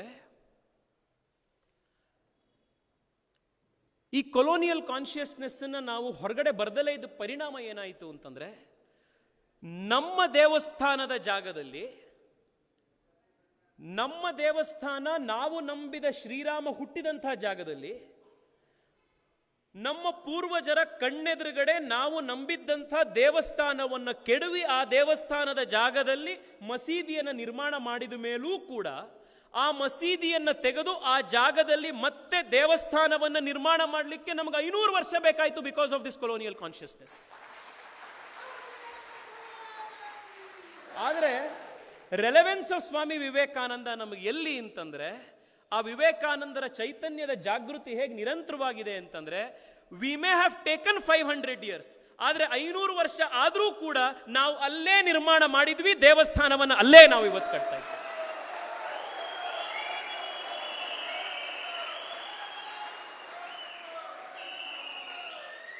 ವಿವೇಕಾನಂದರ ರೆಲೆವೆನ್ಸ್ ನಮಗೆ ಯಾಕೆ ಬರುತ್ತೆ ಅಂತಂದ್ರೆ, ಈ ಒಂದು ಕೊಲೋನಿಯಲ್ ಕಾನ್ಶಿಯಸ್ನೆಸ್ನಿಂದ ಹೊರಗಡೆ ಬರುವಂಥ ವಸಾಹತು ಶಾಹಿ ಮನಸ್ಥಿತಿ ಅಂತ ನಾವು ಕನ್ನಡದಲ್ಲಿ ಯಾವುದನ್ನು ಕರೀತೇವೋ ಅದರಿಂದ ಹೊರಗಡೆ ಬರಬೇಕಾಗಿರುವಂಥ ಒಂದು ದೊಡ್ಡ ದಿಕ್ಕನ್ನ ವಿವೇಕಾನಂದರು ಭಾರತಕ್ಕೆ ತೋರಿಸಿದ್ರು. 3-4 ಅಂಶಗಳಲ್ಲಿ ತೋರಿಸಿದ್ರು ಅವರು. ಇವತ್ತು ಕೂಡ ನೀವು ಟ್ವಿಟ್ಟರ್ಗೆ ಹೋದ್ರೆ ಬಹಳಷ್ಟು ಜನ ಇವತ್ತು ಕೂಡ ಹೇಳ್ತಾ ಇರ್ತಾರೆ, ನಮ್ಮ ಹಿಸ್ಟ್ರಿ ಟೆಕ್ಸ್ಟ್ ಬುಕ್ಸ್ಗಳನ್ನು ನಾವು ಬರೀತಾ ಇಲ್ಲ, ನಮ್ಮ ಹಿಸ್ಟ್ರಿ ಟೆಕ್ಸ್ಟ್ ಬುಕ್ಸ್ಗಳಲ್ಲಿ ನಾವು ಹೀಗಿದೆ. One of the first persons to point out the need for Indians to write their own story was Vivekananda. ನಮ್ಮ ಇತಿಹಾಸದ ಕಥೆಯನ್ನು ನಾವು ಬರ್ಕೊಳ್ಬೇಕು, ಇದನ್ನು ವಿವೇಕಾನಂದರು ನಮ್ಗೆ ಅವತ್ತಂದ್ರು. ವಿವೇಕಾನಂದರು ಅವತ್ತು ಹೇಳಿದ್ರು, ಒಬ್ಬ ಬಡವ ಶಿಕ್ಷಣದ ಹತ್ರ ಬರ್ಲಿಕ್ಕೆ ಅವನಿಗಾಗಲಿಲ್ಲ ಅಂತಂದ್ರೆ ಶಿಕ್ಷಣವೇ ಆ ಬಡವನ ಹತ್ರ ಹೋಗಬೇಕು ಅಂತ ವಿವೇಕಾನಂದರು ಹೇಳಿದ್ರು. ಪ್ರತಿಯೊಬ್ಬರಿಗೂ ಕೂಡ ನೀವು ಶಿಕ್ಷಣ ಕೊಡಿ ಎಂದಿದ್ರು. Education is the panacea of all problems of the country ಅಂತ ಹೇಳಿದ್ರು. ಇವತ್ತು 2005 ಇಸ್ವಿಯಲ್ಲಿ ನಾವು ರೈಟ್ ಟು ಎಜುಕೇಶನ್ ಆಕ್ಟ್ ಅನ್ನು ತಂದು ಇಡೀ ದೇಶದಲ್ಲಿ 100% ಎಜುಕೇಶನ್ ಅನ್ನ ನಾವು ಗ್ಯಾರಂಟಿ ಮಾಡ್ತೀವಿ ಅನ್ನುವಂಥ ಒಂದು ಕಾನ್ಸ್ಟಿಟ್ಯೂಷನ್ ಅಮೆಂಡ್ಮೆಂಟ್ ಅನ್ನು ನಾವು ಮಾಡಿದ್ರೆ, ಆ ಕಾನ್ಸ್ಟಿಟ್ಯೂಷನ್ ಅಮೆಂಡ್ಮೆಂಟ್ ಬರೋದಕ್ಕಿಂತ 100 ವರ್ಷಗಳ ಹಿಂದೆಯೇ ವಿವೇಕಾನಂದರು ದೇಶದ ಪ್ರತಿಯೊಬ್ಬ ವ್ಯಕ್ತಿಗೂ ಕೂಡ ಶಿಕ್ಷಣ ನೀವು ಕೊಡಿ ಅನ್ನುವಂಥ ಒಂದು ಸಂದೇಶ ಕೊಟ್ಟಿದ್ರು. ಹೀಗೆ ಈ ಕೊಲೋನಿಯಲ್ ಕಾನ್ಶಿಯಸ್ನೆಸ್ನಿಂದ ಹೊರಗಡೆ ಬರೋದಕ್ಕೆ ನ್ಯೂ ಎಜುಕೇಶನ್ ಪಾಲಿಸಿ ಇವತ್ತು ಬರ್ತಾ ಇದೆ. ಆ ನ್ಯಾಷನಲ್ ಎಜುಕೇಶನ್ ಪಾಲಿಸಿ ಏನಿದೆ ಅದರಲ್ಲಿ ಯಾವ್ಯಾವ ವಿವೇಕಾನಂದರ ಈ ಭಾರತೀಯತೆಯ ವಿಚಾರಗಳಿದ್ವು ಅದರೆಲ್ಲದರ ಒಂದು ಉಲ್ಲೇಖ ನಮಗೆ ನ್ಯಾಷನಲ್ ಎಜುಕೇಶನ್ ಪಾಲಿಸಿಯಲ್ಲಿದೆ. We may have taken 70 years but we never left Vivekananda's ideals alone. ನಾವು ಪ್ರತಿ ಬಾರಿ ಕೂಡ ವಿವೇಕಾನಂದರ ಜಯಂತಿಯನ್ನು ಮಾಡಿದಾಗ ನಾವು ಏನು ಮಾಡ್ತಾ ಇದ್ವಿ ಸಾಧನೆ ಇದರಲ್ಲಿ? ನನಗೆ ಎಷ್ಟೋ ಸತಿ ಅನ್ನಿಸ್ತಾ ಇತ್ತು, ನಿಮಗೂ ಎಷ್ಟೋ ಸತಿ ಅನಿಸಿರುತ್ತೆ ಸ್ನೇಹಿತರೆ, ಎಸ್ಪೆಷಲಿ ನಮ್ಮ ಏಜ್ನಲ್ಲಿದ್ದಾಗ ಏನಕ್ಕೆ ನಮ್ಮಲ್ಲಿ ಈ ಪೂಜೆ ಪುನಸ್ಕಾರಗಳು ಸುಮ್ಮನೆ ಮನೇಲಿ ಇದನ್ನೆಲ್ಲ ಯಾಕೆ ಮಾಡ್ತಾ ಇರ್ತಾರೆ? ನನಗೆ ಈಗ ನಿಮ್ಮಲ್ಲಿ ಎಷ್ಟೋ ಸತಿ ಕೇಳ್ತಾರೆ, ಈ ಬುದ್ಧಿಜೀವಿಗಳ ಪ್ರಶ್ನೆಗಳು ಇಂಥವೆಲ್ಲ on the face of it correct ಅಲ್ಲಪ್ಪ ಅನ್ಸ್ಬಿಡುತ್ತೀವೆಲ್ಲ. ಈಗ ಹೋಮ ಮಾಡ್ತಾರೆ, ಹೋಮ ಮಾಡಿದಾಗ ಅಲ್ಲಿ ತಗೊಂಡು ಬಂದು ನಾವು ಪೂರ್ಣಾಹುತಿಗೆ ಬೇರೆ ಬೇರೆ ಸೀರೆ ಇರ್ಬೋದು ಅಥವಾ ಒಂದು ಹಣ್ಣು ಹಂಪಲು ಎಲ್ಲ ಹಾಕ್ತೀವಿ. ದೇವರಿಗೆ ನಾವು ಹಾಲಿನ ಅಭಿಷೇಕ ಮಾಡ್ತೀವಿ. ಅದು ದೊಡ್ಡ ದೇವರು ಏನಾದರೂ ಒಂದು ಏಕ ವಿಗ್ರಹದ ಯಾವ್ದಾರೋ ಈ ನಮ್ಮ ಕುರುಡು ಮಲೆ ಗಣಪತಿ ಥರದ್ದಾಯಿತು ಅಂತಂದರೆ ಸಾವಿರಾರು ಲೀಟ್ರ್ ಹಾಲೇ ಬೇಕಾಗತ್ತೆ ಅದಕ್ಕೆ ಒಂದು ಬಾರಿ ನೆನೆಯೋಕ್ಕೆ. ಆಗೆಲ್ಲ ಬುದ್ಧಿಜೀವಿಗಳು ಹೇಳೋದೇನು, ಈ 1000 ಲೀಟ್ರ್ ಹಾಲನ್ನು ಬಡವರಿಗೆ ಹಂಚ್ಬೋದಿತ್ತಲ್ಲ, ಈ ಕಲ್ಲಿಗೆ ಹಾಕಿ ಏನು ಉಪಯೋಗ ಆಯಿತು? On the face of it correct ಅಲ್ಲಪ್ಪ ಅಂತ ಅನ್ಸುತ್ತೆ ನಮಗೆ. ಆದರೆ ರಾಮನವಮಿಯ ದಿವಸ ಪಾನಕ ಕೋಸಂಬರಿ ಮಾಡಿ ಜನಕ್ಕೆಲ್ರಿಗೂ ಹಂಚ್ತಾ ಇರೋದು ಅದರ ಒಂದು ಸೆಲೆಬ್ರೇಷನ್ನ ಒಂದು ಭಾಗ ಅಷ್ಟೇ. ನಾವು ರಾಮನವಮಿಯ ದಿವಸ ನಾವು ರಾಮ ತತ್ವದ ಒಂದು ಆದರ್ಶವನ್ನು ನಾವು ನೆನಪಿಸ್ಕೊಳ್ಳೋದಕ್ಕೆ ರಾಮನವಮಿ ಮಾಡ್ತಾ ಇರೋದು. ಸೊ ರಾಮನವಮಿಯ ದಿವಸ ನಾವು ಪಾನಕ ಕೋಸಂಬರಿಯನ್ನು ಜನಕ್ಕೆ ಎಲ್ರಿಗೂ ಹಂಚ್ತಾ ಇರುವಂತಹ ಸಂದರ್ಭದಲ್ಲಿ ಆ ಶ್ರೀರಾಮ ತತ್ವದ ಒಂದು ಪೂಜನೆಯನ್ನು ನಾವೆಲ್ಲರೂ ಕೂಡ ಮನಸ್ಸಿನಲ್ಲಿ ಮಾಡ್ಕೊಂಡು ಬರ್ತೀವಿ. ಸಾವಿರಾರು ವರ್ಷ ಆದರೂ ಕೂಡ ರಾಮನ ತತ್ವವನ್ನು ಜೀವಂತವಾಗಿ ಇಟ್ಕೊಂಡು ಬಂದಿದ್ದೀವಿ. That is the beauty of this country. ನಾವು ವಿವೇಕಾನಂದರ ಜಯಂತಿಯನ್ನು ಪ್ರತಿ ವರ್ಷ ಇದೇ ರೀತಿ ಮಾಡಿ, ಪ್ರತಿ ವರ್ಷ ವಿವೇಕಾನಂದರ ನೆನಪನ್ನು ನಾವು ಯಾಕೆ ಮಾಡ್ಕೊಳ್ತಾ ಬರ್ತೀವಿ ಅಂತಂದರೆ, ಅದರ ಮೂಲಕ ನಾವು ವಿವೇಕಾನಂದ ನಿಂತಹ ವಿವೇಕಾನಂದರು ತೋರಿಸ್ಕೊಟ್ಟಂತಹ ಆದರ್ಶವನ್ನು ನಿರಂತರವಾಗಿ ಜೀವಂತವಾಗಿ ಇಟ್ಕೊಂಡು ಬರೋದಕ್ಕೆ ಮಾಡಿರ್ತೀವಿ. ಈ ಎಲ್ಲ ಹಬ್ಬ ಹರಿದಿನಗಳ ಸಂಕೇತ ಅದು. ನಮಗೆ ನಾವಿಷ್ಟು ವರ್ಷಗಳ ಕಾಲ ವಿವೇಕಾನಂದರ ಚಿಂತನೆ ಮತ್ತು ವಿವೇಕಾನಂದರು ಅವರ ಜೀವಿತಾವಧಿಯಲ್ಲಿ ಯಾವ ವೇದಾಂತದ ಚಿಂತನೆಯನ್ನು ಮತ್ತೆ ನೆನಪಿಸಿ ಹೋದರೋ ಆ ವೇದಾಂತದ ಚಿಂತನೆಯನ್ನು ನಿರಂತರವಾಗಿ ಇಟ್ಕೊಂಡು ಬಂದಿರೋದ್ರಿಂದನೇ ಇವತ್ತು ನ್ಯೂ ಎಜುಕೇಷನ್ ಪಾಲಿಸಿ ಬಂದಿರೋದು. ಅದರಿಂದನೇ ಇವತ್ತು ಅಂತಾರಾಷ್ಟ್ರೀಯ ಮಟ್ಟದಲ್ಲಿ ವಿಶ್ವ ಯೋಗ ದಿನಾಚರಣೆ ಬಂದಿರುವಂಥದ್ದು. ಅದೇ ಕಾರಣಕ್ಕೆ ಇವತ್ತು ಆಯುರ್ವೇದಕ್ಕೆ ಇವತ್ತು ಹಿಂದೆ ಎಲ್ಲದಲೇ ಇದ್ದದಕ್ಕಿಂತ ಒಂದು ಮಾನ್ಯತೆ ಬಂದಿರುವಂಥದ್ದು. ಅದೇ ಕಾರಣಕ್ಕೋಸ್ಕರ ಇವತ್ತು ನಾವೆಲ್ಲರೂ ರಾಮ ಜನ್ಮಭೂಮಿಯ ಸಂಕಲ್ಪವನ್ನು ನಿಜ ಮಾಡಲಿಕ್ಕೆ ಸಾಧ್ಯ ಆಗಿರುವಂಥದ್ದು ಕೂಡ ಈ ವಿವೇಕಾನಂದರ ಜೀವನವನ್ನು ನಾವು ನೆನಪಿಸ್ಕೊಂಡು ಬಂದಿರೋದು. ಸ್ನೇಹಿತರೆ, ಇನ್ನೆರಡು ಅಂಶಗಳನ್ನು ಇವತ್ತು ನಾವು ಯೋಚನೆ ಮಾಡಬೇಕಾಗಿದೆ. ವಿವೇಕಾನಂದರ ರೆಲೆವೆನ್ಸ್ ಏನು ಅಂತ ನನಗನ್ಸೋವಂಥದ್ದು ಏನು ಅಂತಂದರೆ, ವಿವೇಕಾನಂದರು ರಿಲಿಜನ್ನನ್ನು, ಧರ್ಮವನ್ನು ಅತ್ಯಂತ ಸೈಂಟಿಫಿಕ್ ಆಗಿರುವಂಥ ಒಂದು ಬ್ಯಾಕ್ಗ್ರೌಂಡ್ನಿಂದ ಅವರು ಧರ್ಮವನ್ನು ಅಪ್ರೋಚ್ ಮಾಡಿದ್ರು. ಇದನ್ನು ನಾವು ಇವತ್ತು ಅರ್ಥ ಮಾಡ್ಕೊಳ್ಳೋದು ಬಹಳ ಮುಖ್ಯ ಇದೆ. ಅದರಲ್ಲೂ ನಾವೆಲ್ಲರೂ ಕೂಡ ಹಿಂದೂಗಳಾಗಿ, ಹಿಂದೂ ಯುವಕ ಯುವತಿಯರಾಗಿ ನಾವಿದನ್ನು ಅರ್ಥ ಮಾಡ್ಕೊಳ್ಬೇಕಾಗಿರೋದು ನಮ್ಮ ಮೇಲೆ ಇನ್ನೂ ಬಹಳ ದೊಡ್ಡ ಜವಾಬ್ದಾರಿ ಇದೆ. ಕಾರಣ ಯಾಕೆ ಸ್ನೇಹಿತರೆ, ನಮ್ಮ ದೇಶದಲ್ಲಿ again because of this colonial consciousness, anything with respect to Hindu, anything with respect to Hinduism, ಅದನ್ನೇನೋ ಬಹಳ ರಿಗ್ರೆಸಿವ್, ಅದು ಮಾಡರ್ನ್ ಅಲ್ಲ, ಪ್ರೋಗ್ರೆಸಿವ್ ಅಲ್ಲ, ನೀವು ಹಿಂದೂ ಸಿಂಬಲ್ಸನ್ನ ನೀವು ಫ್ಲಾಂಟ್ ಮಾಡಿದ್ರೆ ಯು ಆರ್ ನಾಟ್ ಕೂಲ್ ಅನ್ನುವಂಥ ಒಂದು ಕಲ್ಚರ್ ಈ ದೇಶದಲ್ಲಿ ಬೇರೆ ಬೇರೆ ರೀತಿಯಲ್ಲಿ ನಾವು ನೋಡ್ತಾ ಬರ್ತೀವಿ. ಅದರ ಒಂದು ಆಸ್ಪೆಕ್ಟ್ ನಮಗೆಲ್ಲಿ ಕಾಣುತ್ತೆ ಅಂತಂದರೆ, ನಾವು ಈ ಕ್ವೆಶ್ಚನ್ ಆಫ್ ರಿಲಿಜನ್ ಅನ್ನು ನಾವು ಪ್ರಶ್ನೆ ಮಾಡ್ತಾ ಹೋದಾಗ ನಮಗೆ ಈ ಪ್ರಶ್ನೆ ನಮಗೆ ಮತ್ತೆ ಕಾಡ್ತಾ ಬರುತ್ತೆ. ನಿಮಗೊಂದು ಉದಾಹರಣೆ ಕೊಡ್ತೀನಿ. The fundamental difference why all of us must read Vivekananda today, the most important relevance of Vivekananda ಇವತ್ತೇನು ಅಂತ ನನ್ನ ಅನಿಸಿಕೆಯಲ್ಲಿ.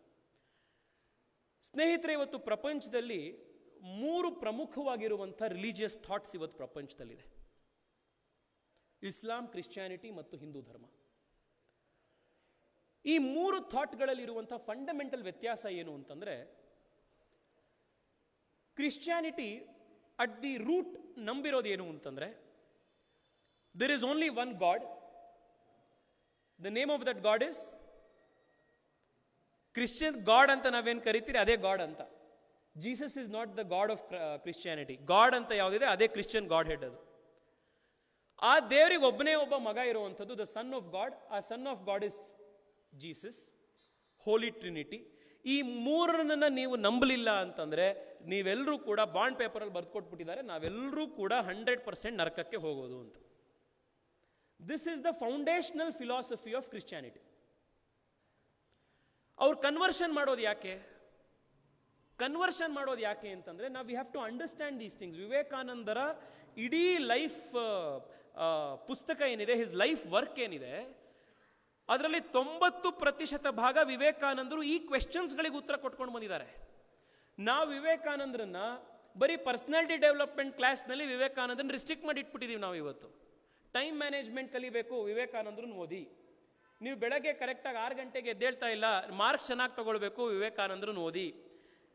ನಾವು ವಿವೇಕಾನಂದರನ್ನ ಪರ್ಸನಾಲಿಟಿ ಡೆವಲಪ್ಮೆಂಟ್ ಕ್ಲಾಸಿಗೆ ರಿಸ್ಟ್ರಿಕ್ಟ್ ಮಾಡಿಬಿಟ್ಟಿರುವಂಥದ್ದು ಕೂಡ ನನ್ನ ಪ್ರಕಾರ ಇಟ್ಸ್ ಎ ಲೆಫ್ಟಿಸ್ಟ್ ಪ್ಲಾಯ್.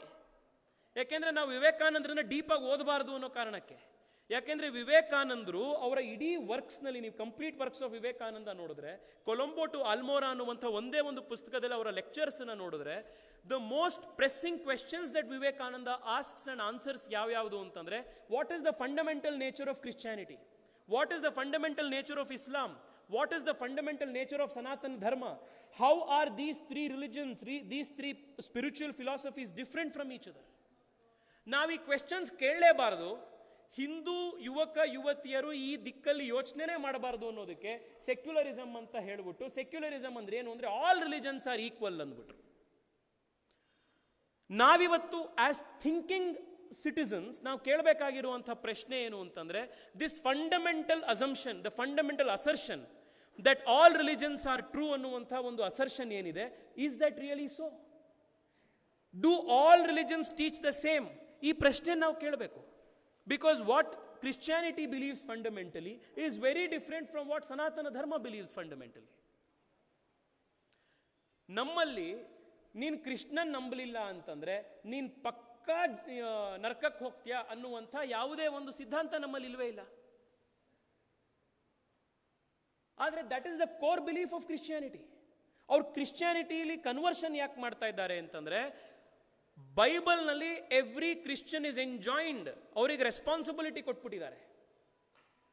ನೀವು ಕನ್ವರ್ಷನ್ ಮಾಡಲೇಬೇಕು ಬೇರೆಯವರನ್ನ.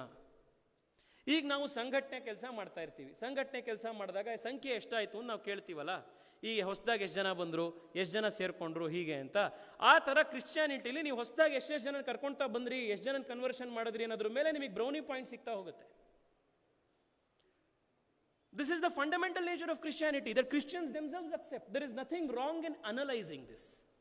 But this is an intellectual exercise. ಆ ಕೆಲಸ ಮಾಡಿ ಅಂತ ವಿವೇಕಾನಂದರು ನಮಗೆ ಹೇಳಿದ್ರು. ಅದೇ ರೀತಿ the fundamental belief system of ಇಸ್ಲಾಂ ಏನಿದೆ, ಅದು ನಿಂತಿರೋದು ಅದೇ ಸಿದ್ಧಾಂತದ ಮೇಲೆ. ಇಸ್ಲಾಂ ನಂಬಿರೋದು ಏನು ಅಂತಂದ್ರೆ, ಪ್ರಪಂಚದಲ್ಲಿ ಇರುವಂಥದ್ದು ಒಂದೇ ದೇವರು ಅಲ್ಲ, and there is only one messenger of Allah, that is prophet.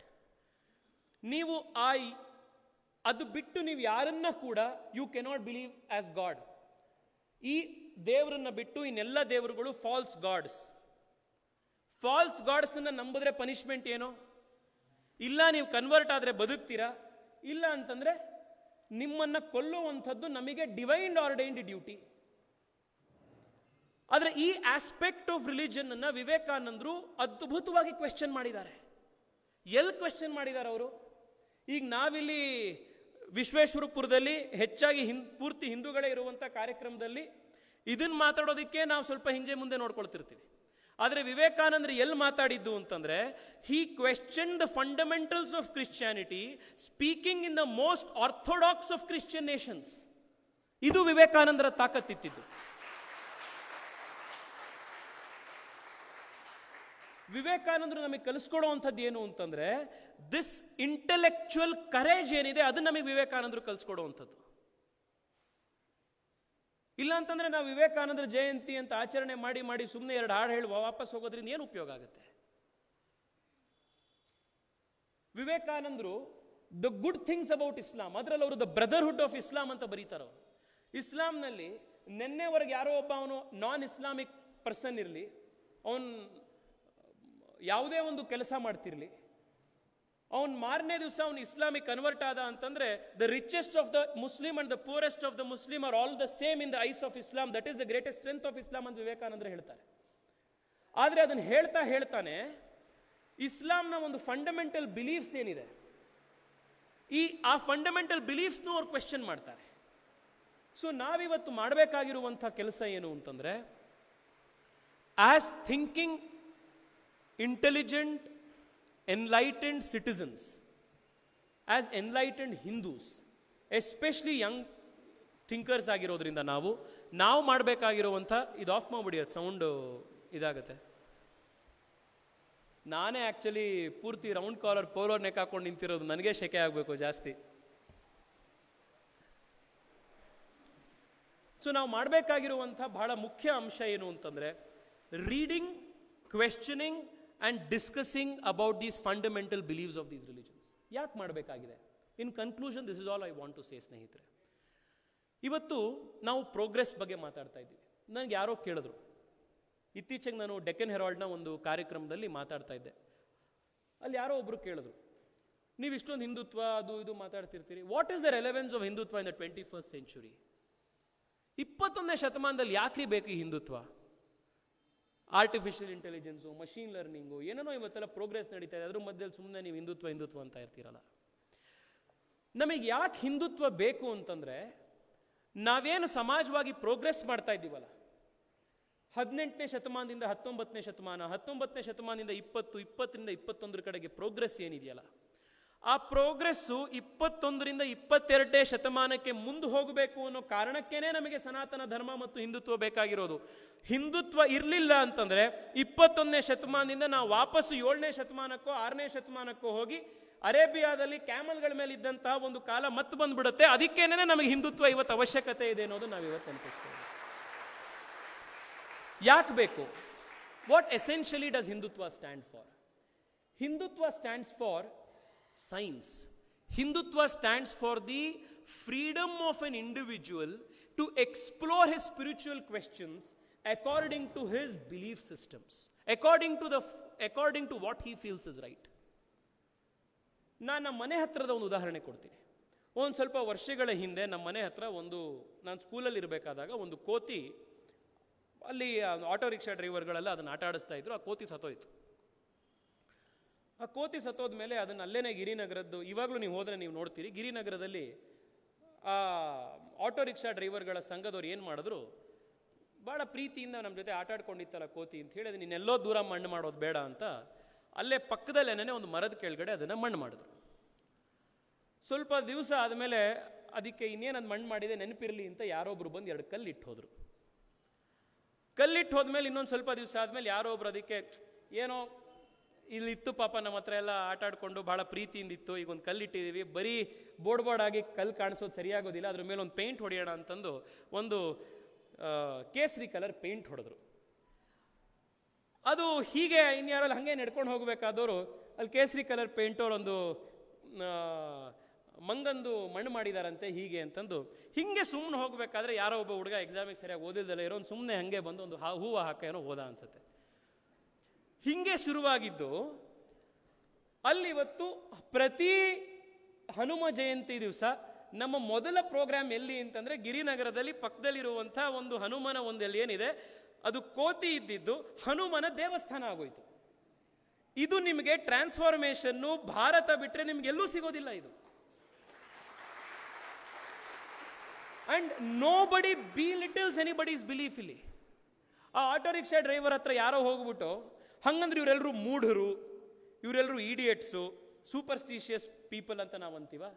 ಅವರೆಲ್ಲರೂ ಭಾಳ ಎಲ್ಲರಷ್ಟು ನಾರ್ಮಲ್ ಐಕ್ಯೂ ನಮ್ಮೆಲ್ರಿಗೂ ಎಷ್ಟಿದೆ ಅಷ್ಟೇ ಐಕ್ಯೂ ಅವ್ರಿಗೂ ಇದೆ. ಆದರೆ ಒಂದು ಮಂಗನಲ್ಲೂ ಕೂಡ ದೈವತ್ವವನ್ನು ಕಂಡು, ಆ ಮಂಗನ ಒಂದು ಜಾಗದಲ್ಲಿ 2 ಇಟ್ಟಿಗೆಯ ಜಾಗದಲ್ಲೂ ಕೂಡ ದೇವಸ್ಥಾನದ ದೈವತ್ವವನ್ನ ಕಾಣುವಂಥ ಒಂದು ಸ್ವಾತಂತ್ರ್ಯ ಏನಿದೆ, that is the fundamental beauty of ಸನಾತನ ಧರ್ಮ. ಆ ಕಾರಣಕ್ಕೋಸ್ಕರನೇ ನಮಗೆ ನಾವು ಕಲ್ಲಲ್ಲಿ ದೇವ್ರು ನೋಡಿದ್ವಿ, ಗಿಡದಲ್ಲಿ ದೇವ್ರು ನೋಡಿದ್ವಿ, ನಾವು ಎಲ್ಲೆಲ್ಲೂ ದೇವ್ರು ನೋಡಿದ್ವಿ, ಡಿವಿನಿಟಿಯನ್ನು ನೋಡಿದ್ವಿ. ಆ ಡಿವಿನಿಟಿಯನ್ನ ಆಚರಣೆ ಮಾಡೋದಕ್ಕೆ ಲೈಫ್ ಸ್ಟೈಲ್ಗಳೇ ಅದ್ರ ಸುತ್ತಮುತ್ತ ಬರ್ತಾ ಹೋಯಿತು. ಹೇಗೆ? ನೀವು ನಮ್ಮ ಯಾವುದೇ ಹಬ್ಬ ನೋಡಿ, ಆ ಹಬ್ಬದ ಕಡೆಯಲ್ಲಿ ನೀವು ನೋಡಿ, every single person has a role to play in a festival. ನಮ್ಮ ಹಬ್ಬಗಳನ್ನು ಡಿಸೈನ್ ಅಷ್ಟು ಚೆನ್ನಾಗಿ ಮಾಡಿದ್ದಾರೆ. ಮಕ್ಕಳಿಗೆ ಅವ್ರದೇ ಆದಂತಹ ಒಂದಿಷ್ಟು ರೋಲ್ಗಳಿದೆ. ಹಬ್ಬದ ಅಂತ್ಯದಲ್ಲಿ ದೇವರಿಗೆ ಬೇರೆ ಬೇರೆ ಪೂಜೆಗಳನ್ನು ಮಾಡ್ತಾ ಹೋಗ್ತಾರೆ. ಹಾಡಲ್ಲಿ ಒಂದು ದೇವರಿಗೆ ಪೂಜೆ ಸೇವೆ ಇದೆ. ಸೊ ನಿಮಗೆ ನಮ್ಮಲ್ಲಿ ಆರ್ಟ್ ಅಂಡ್ ಕಲ್ಚರ್ ಹೇಗೆ ಬೆಳೀತು ಈ ದೇಶದಲ್ಲಿ ಅಂದರೆ, ಆರ್ಟ್ ಅಂಡ್ ಕಲ್ಚರ್ನಲ್ಲೂ ಕೂಡ ನಾವು ಡಿವಿನಿಟಿಯನ್ನು ಕಂಡ್ವಿ. ನಾವು ಹಾಡು ಹೇಳಿದ್ರೆ ಅವನಿಗೆ ವಿರುದ್ಧ ಫತ್ವಾ ಹೊರಡಿಸ್ತೀವಿ ಅಂತ ಈ ದೇಶದಲ್ಲಿ ಎಂದೂ ಆಗಲಿಲ್ಲ. ನಾವು ರಾಮನ ಹೆಸರಿನಲ್ಲಿ ಕೂಗಿದ್ವಿ, ಕೃಷ್ಣನ ಹೆಸರಿನಲ್ಲಿ ಹಾಡು ಮಾಡಿದ್ವಿ, ಈಶ್ವರನ ಹೆಸರಿನಲ್ಲಿ ಮಾಡಿದ್ವಿ. ಲಕ್ಷಾಂತರ ಕೋಟ್ಯಾಂತರ ಹಾಡುಗಳು ಬಂದವು. ಹಾಡು ಜೊತೆಗೆ ಹಾಡು ಮಾತ್ರ ಇದೆ ಅಂತಂದಾಗ ಅದಕ್ಕೆ ಯಾರೋ ಸುತ್ತಮುತ್ತ ಡ್ಯಾನ್ಸ್ ಮಾಡಬೇಕು ಅಂತ ಅನ್ಸಿದವರು ನೃತ್ಯ ಮಾಡ್ತಾ ಹೋದ್ರು. ಎಷ್ಟೋ ಜನಕ್ಕೆ ನಾವು ಹಾಡಾಯ್ತು, ಡ್ಯಾನ್ಸ್ ಆಯ್ತು, ನನಗೆ ಹಾಡು ಡ್ಯಾನ್ಸು ಬರಲ್ಲ, ಆದರೆ ನನಗೆ ಬಹಳ ಚೆನ್ನಾಗಿ ರಂಗೋಲಿ ಬಿಡಿಸಕ್ಕೆ ಬರುತ್ತೆ, ಪೇಂಟಿಂಗ್ ಮಾಡಕ್ಕೆ ಬರುತ್ತೆ ಎಂದವರು ರಾಮ ಕೃಷ್ಣ ಬೇರೆ ಬೇರೆ ಸಿದ್ಧಾಂತಗಳ ಮೇಲೆ ಪೇಂಟಿಂಗ್ ಮಾಡ್ತಾ ಹೋದ್ರು. ಹೀಗೆ ಬೇರೆ ಬೇರೆ ಡೈಮೆನ್ಷನ್ಸ್ ಆಫ್ ಹ್ಯೂಮನ್ ಅಪ್ರೋಚ್ ಏನಿದೆ, ಹ್ಯೂಮನ್ ಎಂಡಿವರ್ಸ್ ಏನಿದೆ, ಅದಷ್ಟೂ ಕೂಡ ನಮಗೆ ಧರ್ಮದ ಆಧಾರದ ಮೇಲೆನೇ ಅವೆಲ್ಲ ಬೆಳೀತಾ ಹೋದವು. ಎಂದೂ ಕೂಡ ಒನ್ ಸೈಜ್ ಫಿಟ್ಸ್ ಆಲ್ ಅನ್ನುವಂಥ ಅಪ್ರೋಚ್ ನಮ್ಮಲ್ಲಿ ಆಗಲೇ ಇಲ್ಲ. ಇರದೇ ಒಬ್ಬ ದೇವರಪ್ಪ, ಇವನನ್ನೇ ನೀನು ಪೂಜೆ ಮಾಡಬೇಕು, ಅದು ನಮ್ಮಲ್ಲಿ ಆಗಲೇ ಇಲ್ಲ. ನಮ್ಮಲ್ಲಿ ನೋಡಪ್ಪ ಈ ಥರ 1 ಮಿಲಿಯನ್ ಇಷ್ಟು ದೇವರಿದ್ದಾರೆ, ನಿನಗೆ ಸರಿ ಅನ್ಸುತ್ತೆ ಅವ್ರನ್ನ ಪೂಜೆ ಮಾಡು ಅಂದರು. ಅದರಲ್ಲೂ ಎಷ್ಟೋ ಜನ ಈ ರ್ಯಾಷನಲಿಸ್ಟ್ಸ್ ಯಾರಿದ್ದಾರೆ ಅವ್ರು ಪ್ರಶ್ನೆನೇ ಮಾಡದಲ್ಲೇ ಇರೋದು ಏನು ಅಂತಂದರೆ, ಕ್ರಿಶ್ಚಿಯಾನಿಟಿಲಾಗಲಿ ಇಸ್ಲಾಂನಲ್ಲಾಗಲಿ ವಿಮೆನ್ನಿಗೆ ಡಿವೈನ್ ರೆಪ್ರೆಸೆಂಟೇಷನ್ನೇ ಕೊಟ್ಟಿಲ್ಲ. ಗಾಡ್ ಅಂದರೆ ಮೇಲ್ ಮಾತ್ರ, ಅಲ್ಲಿ ಫಿಮೇಲಿಗೆ ಡಿವೈನ್ ರೆಪ್ರೆಸೆಂಟೇಷನ್ನೇ ಆ ಧರ್ಮಗಳಲ್ಲಿಲ್ಲ, ಆ ರಿಲಿಜನ್ಗಳಲ್ಲಿಲ್ಲ. ನಮ್ಮಲ್ಲಿ ಹೇಳಿದ್ರು, ನೋಡಪ್ಪ ನಿನಗೆ ಮೇಲ್ ಗಾಡ್ ಬೇಕಾ, ಮೇಲ್ ಗಾಡ್ ಅವಶ್ಯಕ ಲಭ್ಯ ಇದೆ. ನಿನಗೆ ಫೀಮೇಲ್ ಗಾಡ್ ಬೇಕಾ, ಫೀಮೇಲ್ ಗಾಡು ಲಭ್ಯ ಇದೆ. ನಿನಗೆ ಅರ್ಧನಾರೀಶ್ವರ ಬೇಕಾ, ಅದು ಕೂಡ ಲಭ್ಯ ಇದೆ. ನಿನಗೆ ಈಗ ನೋಡಪ್ಪ ನನಗೆ ಯಾಕೋ ಈಗ ಸೆಟ್ ಆಗಿರೋ ಅಷ್ಟೂ ದೇವರುಗಳು ನನಗೆ ಸರಿ ಅನಿಸ್ಲಿಲ್ಲ ಅಂತ ಇಟ್ಕೊ. ನೀನೇ ಹೊಸದಾಗಿ ಒಂದು ದೇವ್ರನ್ನ ಸೃಷ್ಟಿ ಮಾಡ್ಕೊಳ್ಳೋಕ್ಕೂ ನಿನ್ಗೆ ಅವಕಾಶ ಇದೆ. ಅದಕ್ಕೆ ಇಷ್ಟ ದೇವತೆ ಅನ್ನುವಂಥ ಕಾನ್ಸೆಪ್ಟ್ ಬಂತು. ಹೋಗ್ಲಿ, ನಿನ್ಗೆ ಆ ದೇವರು ಇಷ್ಟ ಆಗಲಿಲ್ಲ, ದೇವರೇ ಬೇಡಪ್ಪ, ನಿನ್ನ ಪಾಡಿ ನೀನು ಆರಾಮಾಗಿರು ಅಂತಂದ್ರು. ಈ ಫಿಲಸಾಫಿಕಲ್ ಫ್ರೀಡಮ್ ಏನಿದೆ, ಈ ಸ್ಪಿರಿಚುವಲ್ ಫ್ರೀಡಮ್ ಏನಿದೆ, ಅದು ಮನುಷ್ಯ ಮತ್ತು ಸಿವಿಲೈಸೇಷನ್ನು ಮುಂದುವರಿಲಿಕ್ಕೆ ಈ ಫ್ರೀಡಮ್ ಬಹಳ ಮುಖ್ಯ ಕಾರಣ ಆಯಿತು. I go back to my fundamental premise. ವಿವೇಕಾನಂದರ ಎಲ್ಲಿಂದ ಸ್ವಾತಂತ್ರ್ಯ ಅನ್ನೋದನ್ನು ಹೇಳಿದ್ರು ಅಂತ. Why he stress for freedom ಅಂತಂದ್ರೆ, because if you do not have freedom of thought, freedom of belief, freedom of religion, freedom in spirituality, ಇದೆಲ್ಲೂ ನಿನಗೆ ಫ್ರೀಡಮ್ ಇರಲಿಲ್ಲ ಅಂತಂದ್ರೆ your growth will be stunted. So ವಿವೇಕಾನಂದರು ಯಾವುದನ್ನ ನಿಮಗೆ ಫ್ರೀಡಮ್ ಅಂತ ಶುರು ಮಾಡಿದ್ರು, ನಾವು ಮತ್ತೆ ಆ ಫ್ರೀಡಮ್ ಅನ್ನು ನೋಡಿದ್ರೆ ನಮಗೆ ಆ ಫ್ರೀಡಮ್ ಕಾಣುವಂಥದ್ದೇ ಸನಾತನ ಧರ್ಮದ ಸಿದ್ಧಾಂತ ಪರಂಪರೆಯಲ್ಲಿ. So why we need to protect Hinduism ಅಂತಂದ್ರೆ, we need to protect Hinduism because Hinduism guarantees us freedom. It guarantees us freedom of thought, freedom of spiritual insights, freedom of spiritual endeavours. It gives us philosophical freedoms. ಆ ಕಾರಣಕ್ಕೋಸ್ಕರ ನಮಗೆ we need to protect and fight for Hindutva. ಇದನ್ನ ವಿವೇಕಾನಂದರ ಇಡೀ ಜೀವನದ ಒಂದು ಉದ್ದೇಶ ಏನಿತ್ತು ಅಂತಂದ್ರೆ, ಟು ಪ್ರೊಟೆಕ್ಟ್ ದೀಸ್ ಫ್ರೀಡಮ್ಸ್. ಇದಕ್ಕೋಸ್ಕರ ವಿವೇಕಾನಂದರು ಅವರ ಇಡೀ ಜೀವನವನ್ನು ಮುಡುಪಾಗಿಟ್ಟು ಕೆಲಸ ಮಾಡಿದ್ದು. ಬಹಳ ಚೆನ್ನಾಗಿ ವಿವೇಕಾನಂದರು ಒಂದು ಕಡೆ ಹೇಳ್ತಾರೆ, ಪ್ರತಿಯೊಂದು ರಿಲಿಜನ್ನ ನೀವು test it on the anvils of science ಅಂತ ಹೇಳ್ತಾರೆ. ನಿಮಗೆ ವಿವೇಕಾನಂದರನ್ನ ಮತ್ತು ವಿವೇಕಾನಂದರ ಪರಂಪರೆ ಅಂದರೆ ಸನಾತನ ಧರ್ಮದ ಪರಂಪರೆಯಲ್ಲಿ ಬಿಟ್ಟು ನಿಮಗೆ ಯಾವ ರಿಲಿಜನ್ನಲ್ಲೂ ಈ ರೀತಿಯ ಫ್ರೀಡಮ್ ಅನ್ನಾಗಲಿ ಈ ರೀತಿಯ ಡೈರೆಕ್ಷನ್ ಆಗಲಿ ನಿಮಗೆ ಸಿಗೋದೇ ಇಲ್ಲ. ಸ್ನೇಹಿತರೆ, ಭಗವದ್ಗೀತೆಯಲ್ಲಿ ದಿ 18th ಚಾಪ್ಟರ್ ಆಫ್ ಭಗವದ್ಗೀತೆಯಲ್ಲಿ, ದಿ ಲಾಸ್ಟ್ ಚಾಪ್ಟರ್ ಆಫ್ ಭಗವದ್ಗೀತೆಯಲ್ಲಿ ಆಲ್ಮೋಸ್ಟ್ ಪೆನಲ್ಟಿಮೇಟ್ ಪ್ಯಾರಾಗ್ರಾಫ್ನಲ್ಲಿ ಒಂದು ಶ್ಲೋಕ ಬರುತ್ತೆ. It happens to be one of my favourite shloka. ಅದು ಅದರಲ್ಲಿ ಕೃಷ್ಣ ಅರ್ಜುನನಿಗೆ ಹೇಳ್ತಾನೆ. ಬಹಳಷ್ಟು ವಿಚಾರಗಳನ್ನಷ್ಟು ಹೇಳಾಗಿ ಹೋಗಿರುತ್ತೆ. ಅದಾದ ಮೇಲೆ ಕೃಷ್ಣ ಕಡೆಗೆ ಹೇಳ್ತಾನೆ ಅರ್ಜುನನಿಗೆ. ಏನು ಹೇಳ್ತಾನೆ? ಇತಿತೆ ಜ್ಞಾನಮಾಖ್ಯಾತಂ ಗುಹ್ಯಾದ್ ಗುಹ್ಯತರಮ್ಮಯ ವಿಮೃಶ್ಯ ಏತದಶೇಷೇಣ ಯಥಾ ಇಚ್ಛಸಿ ತಥಾ ಕುರು. ಏನು ಅದರ ಅರ್ಥ ಅಂದರೆ, ಅರ್ಜುನ, ಇಷ್ಟೊತ್ತು ಅಂದರೆ ಕಳೆದ 18 ಅಧ್ಯಾಯಗಳಲ್ಲಿ ನಾನು ನಿನಗೆ ಇತಿತೇ ಜ್ಞಾನಮಾಖ್ಯಾತಂ ಗುಹ್ಯಾತ್ ಗುಹ್ಯತರಮ್ಮಯ, ನಿನಗೆ ಅತ್ಯಂತ ಮನೋಜ್ಞವಾಗಿರುವಂಥ, ಬಹಳ ಸೀಕ್ರೆಟಿವ್ ಆಗಿರುವಂಥ, ಬಹಳ ಉನ್ನತ ಮಟ್ಟದಲ್ಲಿರುವಂಥ ವಿಚಾರಗಳನ್ನು ನಾನು ನಿನಗೆ ತಿಳಿಸಿದ್ದೀನಿ. ಮುಂದೇನು ಹೇಳ್ತಾನೆ ಕೃಷ್ಣ? ನಾನು ದೇವ್ರ ಗುರು, ನಾನು ಏನೇನೆಲ್ಲ ನಿನಗೆ ತಿಳಿಸಿದ್ದೀನಿ ಇದನ್ನೆಲ್ಲ ಕಣ್ಣು ಮುಚ್ಕೊಂಡು ಪಾಲಿಸು ಅಂತ ಹೇಳಲ್ಲ ಅವನು. ಏನು ಹೇಳ್ತಾನೆ ಅಂತಂದರೆ, ಅರ್ಜುನ, ಇದನ್ನೆಲ್ಲ ನಾನು ನಿನಗೆ ಹೇಳಿದ್ದೀನಪ್ಪ, ಈಗ ನೀನು ಏನು ಮಾಡಬೇಕು ಅಂತಂದರೆ ವಿಮೃಶ್ಯೇತದಶೇಷೇಣ, ನಾನು ಏನೇನೆಲ್ಲ ಹೇಳಿದ್ದೀನೋ ಇದೆಲ್ಲದ್ರ ಬಗ್ಗೆ ನೀನು ವಿಮರ್ಶೆ ಮಾಡು, ಕಾಂಟೆಂಪ್ಲೇಟ್ ಮಾಡು, ಕ್ವೆಶ್ಚನ್ ಮಾಡು, ಇಂಟ್ರಾಸ್ಪೆಕ್ಟ್ ಮಾಡು. ಆಮೇಲೆ ಹೇಳ್ತಾನೆ ಇಂಟ್ರಾಸ್ಪೆಕ್ಟ್ ಮಾಡು ಅಂದ್ಬಿಟ್ಟು, ಇಂಟ್ರಾಸ್ಪೆಕ್ಟ್ ಮಾಡು, ಆದರೆ ನಾನು ಏನು ಹೇಳಿದ್ದೀನೋ ಅದೇ ಮಾಡು ಅಂತಂದರೆ ಇಂಟ್ರಾಸ್ಪೆಕ್ಟ್ ಮಾಡು ಅಂತ ಕೊಟ್ಟಿದ್ದ ಫ್ರೀಡಮ್ ಉಪಯೋಗ ಹೊಟ್ಟೋಯ್ತು. ಅವನೇನು ಹೇಳ್ತಾನೆ ಅಂದರೆ, ನಾನು ಏನು ಹೇಳಿದ್ದೀನೋ ಅದನ್ನು ವಿಮರ್ಶೆ ಮಾಡು, ವಿಮರ್ಶೆ ಮಾಡಿದ ಮೇಲೆ ಯಥಾ ಇಚ್ಛಸಿ ತಥಾ ಕುರು ಅಂತಾನೆ. ನಿನಗೇನು ಸರಿ ಅನ್ಸತ್ತೆ ಅದನ್ನು ಮಾಡು ಅರ್ಜುನ ಅಂತಾನೆ. This is the beauty of ಸನಾತನ ಧರ್ಮ. ನಿಮಗಿನ್ನು ಎಲ್ಲೂ ಕೂಡ ಈ ಫಿಲಾಸಾಫಿಕಲ್ ಫ್ರೀಡಮ್ ಸಿಗೋದು. ವೇರ್ ದಿ ಸುಪ್ರೀಂ ಟೀಚರ್, ನೀವು ನಂಬಿರುವಂಥ ಅತ್ಯಂತ ದೊಡ್ಡ ದೇವ, at the end of his teaching commands the person listening to his teaching to introspect, question, analyze, and then do as he wishes to do. ಇದೆಲ್ಲದರ ಕಾರಣ ಯಾಕೆ ಅಂತಂದ್ರೆ ಸ್ನೇಹಿತರೆ, ಮತ್ತೆ ವಿವೇಕಾನಂದರು ಅದನ್ನು ಅದ್ಭುತವಾಗಿ ಬರೀತಾರೆ. ರಿಲಿಜನ್ ಅಂದ್ರೆ ಏನು ಅಂತ. Religion is the manifestation of divinity already present in man ಅಂತ ವಿವೇಕಾನಂದರು ಬರೀತಾರೆ. ಏನಿದು ಡಿವಿನಿಟಿ ಅಂತಂದ್ರೆ, ನಮ್ಮಲ್ಲಿ ಪ್ರತಿಯೊಬ್ಬ ಜೀವಿ, ಅದು ಪ್ರಾಣಿ ಇರಲಿ ಅಥವಾ ಮನುಷ್ಯ ಇರಲಿ, ಪ್ರತಿಯೊಂದು ಜೀವಿಯೂ ಕೂಡ ಒಂದು ದೈವತ್ವದ ಪ್ರತೀಕ, ದೈವತ್ವದ ಅಂಶ ಪ್ರತಿಯೊಂದು ಜೀವಿಯಲ್ಲೂ ಕೂಡ ಇದೆ ಅನ್ನುವಂಥ ಒಂದು ಫಂಡಮೆಂಟಲ್ ಬಿಲೀಫ್ ನಮ್ಮಲ್ಲಿರೋದು.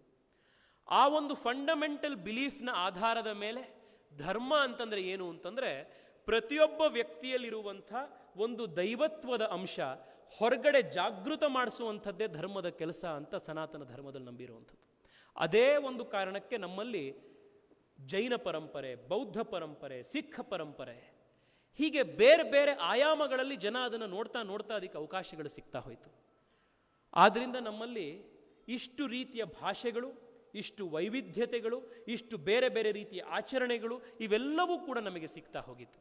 ಇದೆಲ್ಲದರ ರಕ್ಷಣೆ ಯಾವಾಗ ಆಗತ್ತೆ ಅಂತಂದ್ರೆ, ಒನ್ ಸೈಜ್ ಫಿಟ್ಸ್ ಆಲ್ ಅಂತ ಬರುವಂಥ ಏಬ್ರಹಾಮಿಕ್ ಥಾಟ್ಸ್ ಏನಿದೆ, ಅದು ಇವತ್ತಿಗೂ ಕೂಡ ಈ ದೇಶದಲ್ಲಿ they are on the assault. ಇದನ್ನು ಮಾಡಬೇಕು ಈ ಧರ್ಮದ ಮೇಲೆ. ವಿವೇಕಾನಂದರ ಇಡೀ ಜೀವನ ಇದ್ದಿದ್ದೇನೆ ಅದರ ವಿರುದ್ಧ ನಾವು ಕಟ್ಟಿದ ನಿಲ್ಲಬೇಕು ಅಂತ. ಆ ಕಾರಣಕ್ಕೋಸ್ಕರ ಅವರು ಕನ್ವರ್ಷನ್ನ ವಿರುದ್ಧವಾಗಿದ್ದಿತು.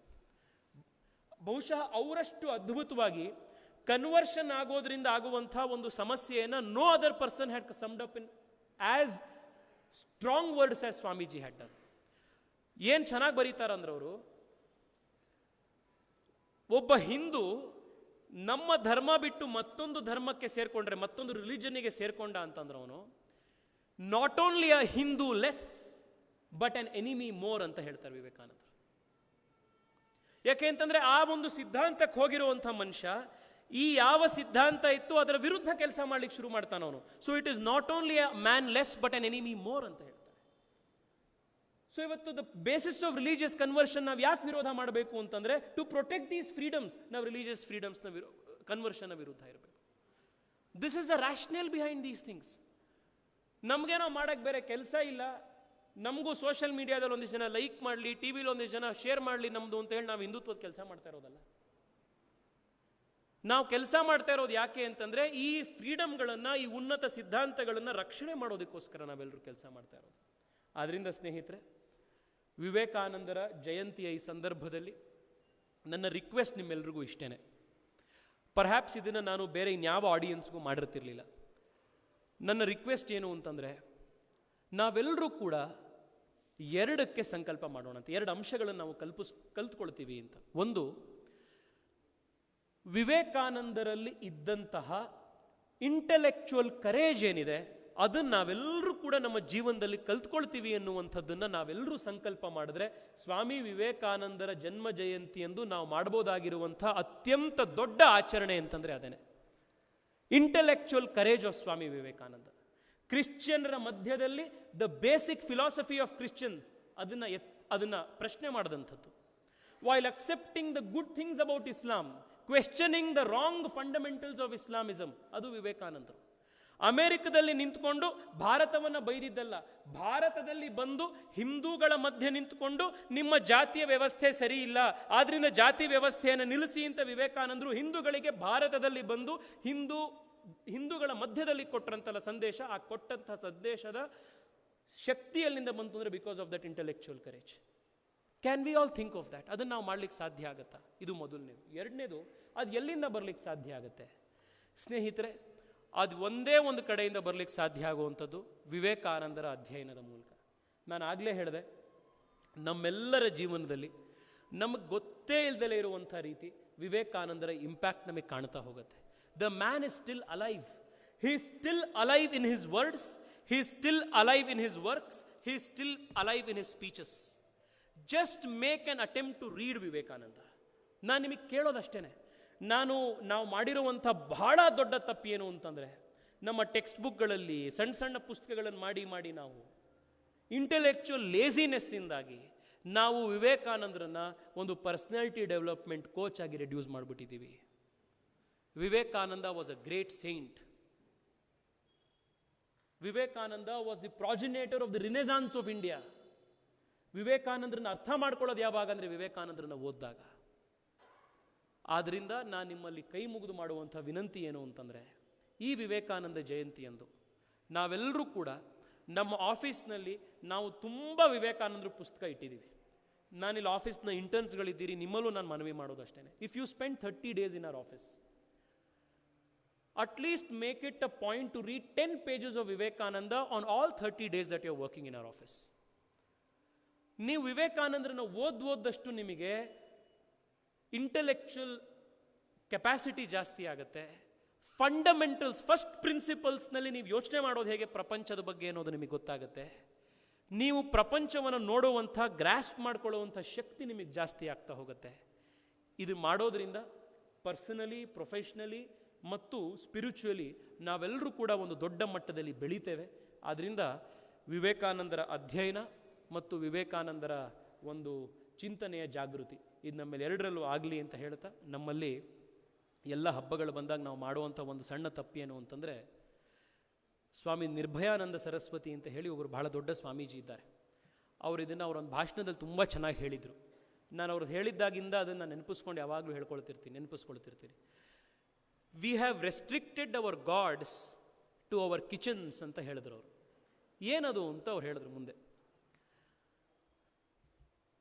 ಕೃಷ್ಣ ಜನ್ಮಾಷ್ಟಮಿ ಬಂತು. ಕೃಷ್ಣ ಜನ್ಮಾಷ್ಟಮಿ ದಿವಸ ನೀವು ಕೇಳಿ ಯಾರಿಗಾದ್ರು ಏನು ಸ್ಪೆಷಲ್ಲು ಅಂತಂದರೆ, ಕೃಷ್ಣ ಜನ್ಮಾಷ್ಟಮಿಗೆ ನಾವು ಮನೆಯಲ್ಲಿ ಅವಲಕ್ಕಿ ಮೊಸರನ್ನ ಮಾಡಿದ್ವಿ. ಕೃಷ್ಣ ಜನ್ಮಾಷ್ಟಮಿ ಅಂತಂದರೆ ನಾವು ಅವಲಕ್ಕಿ ಮೊಸರನ್ನ ಮಾಡಿದ್ವಿ ಅಂದರೆ ಅದೇ ಸ್ಪೆಷಲ್ಲು ಅಂತ. ನಾವು ಸಂಕ್ರಾಂತಿ ಹಬ್ಬ ಬಂತು. ಸಂಕ್ರಾಂತಿ ಹಬ್ಬ ಎಷ್ಟು ಸೈಂಟಿಫಿಕ್ ಆಗಿರುವಂಥ ಹಬ್ಬ ಅದು. ನಿಮಗೆ ಇಡೀ ದೇಶ ಆಚರಣೆ ಮಾಡುವಂಥ ಹಬ್ಬ ಅದು.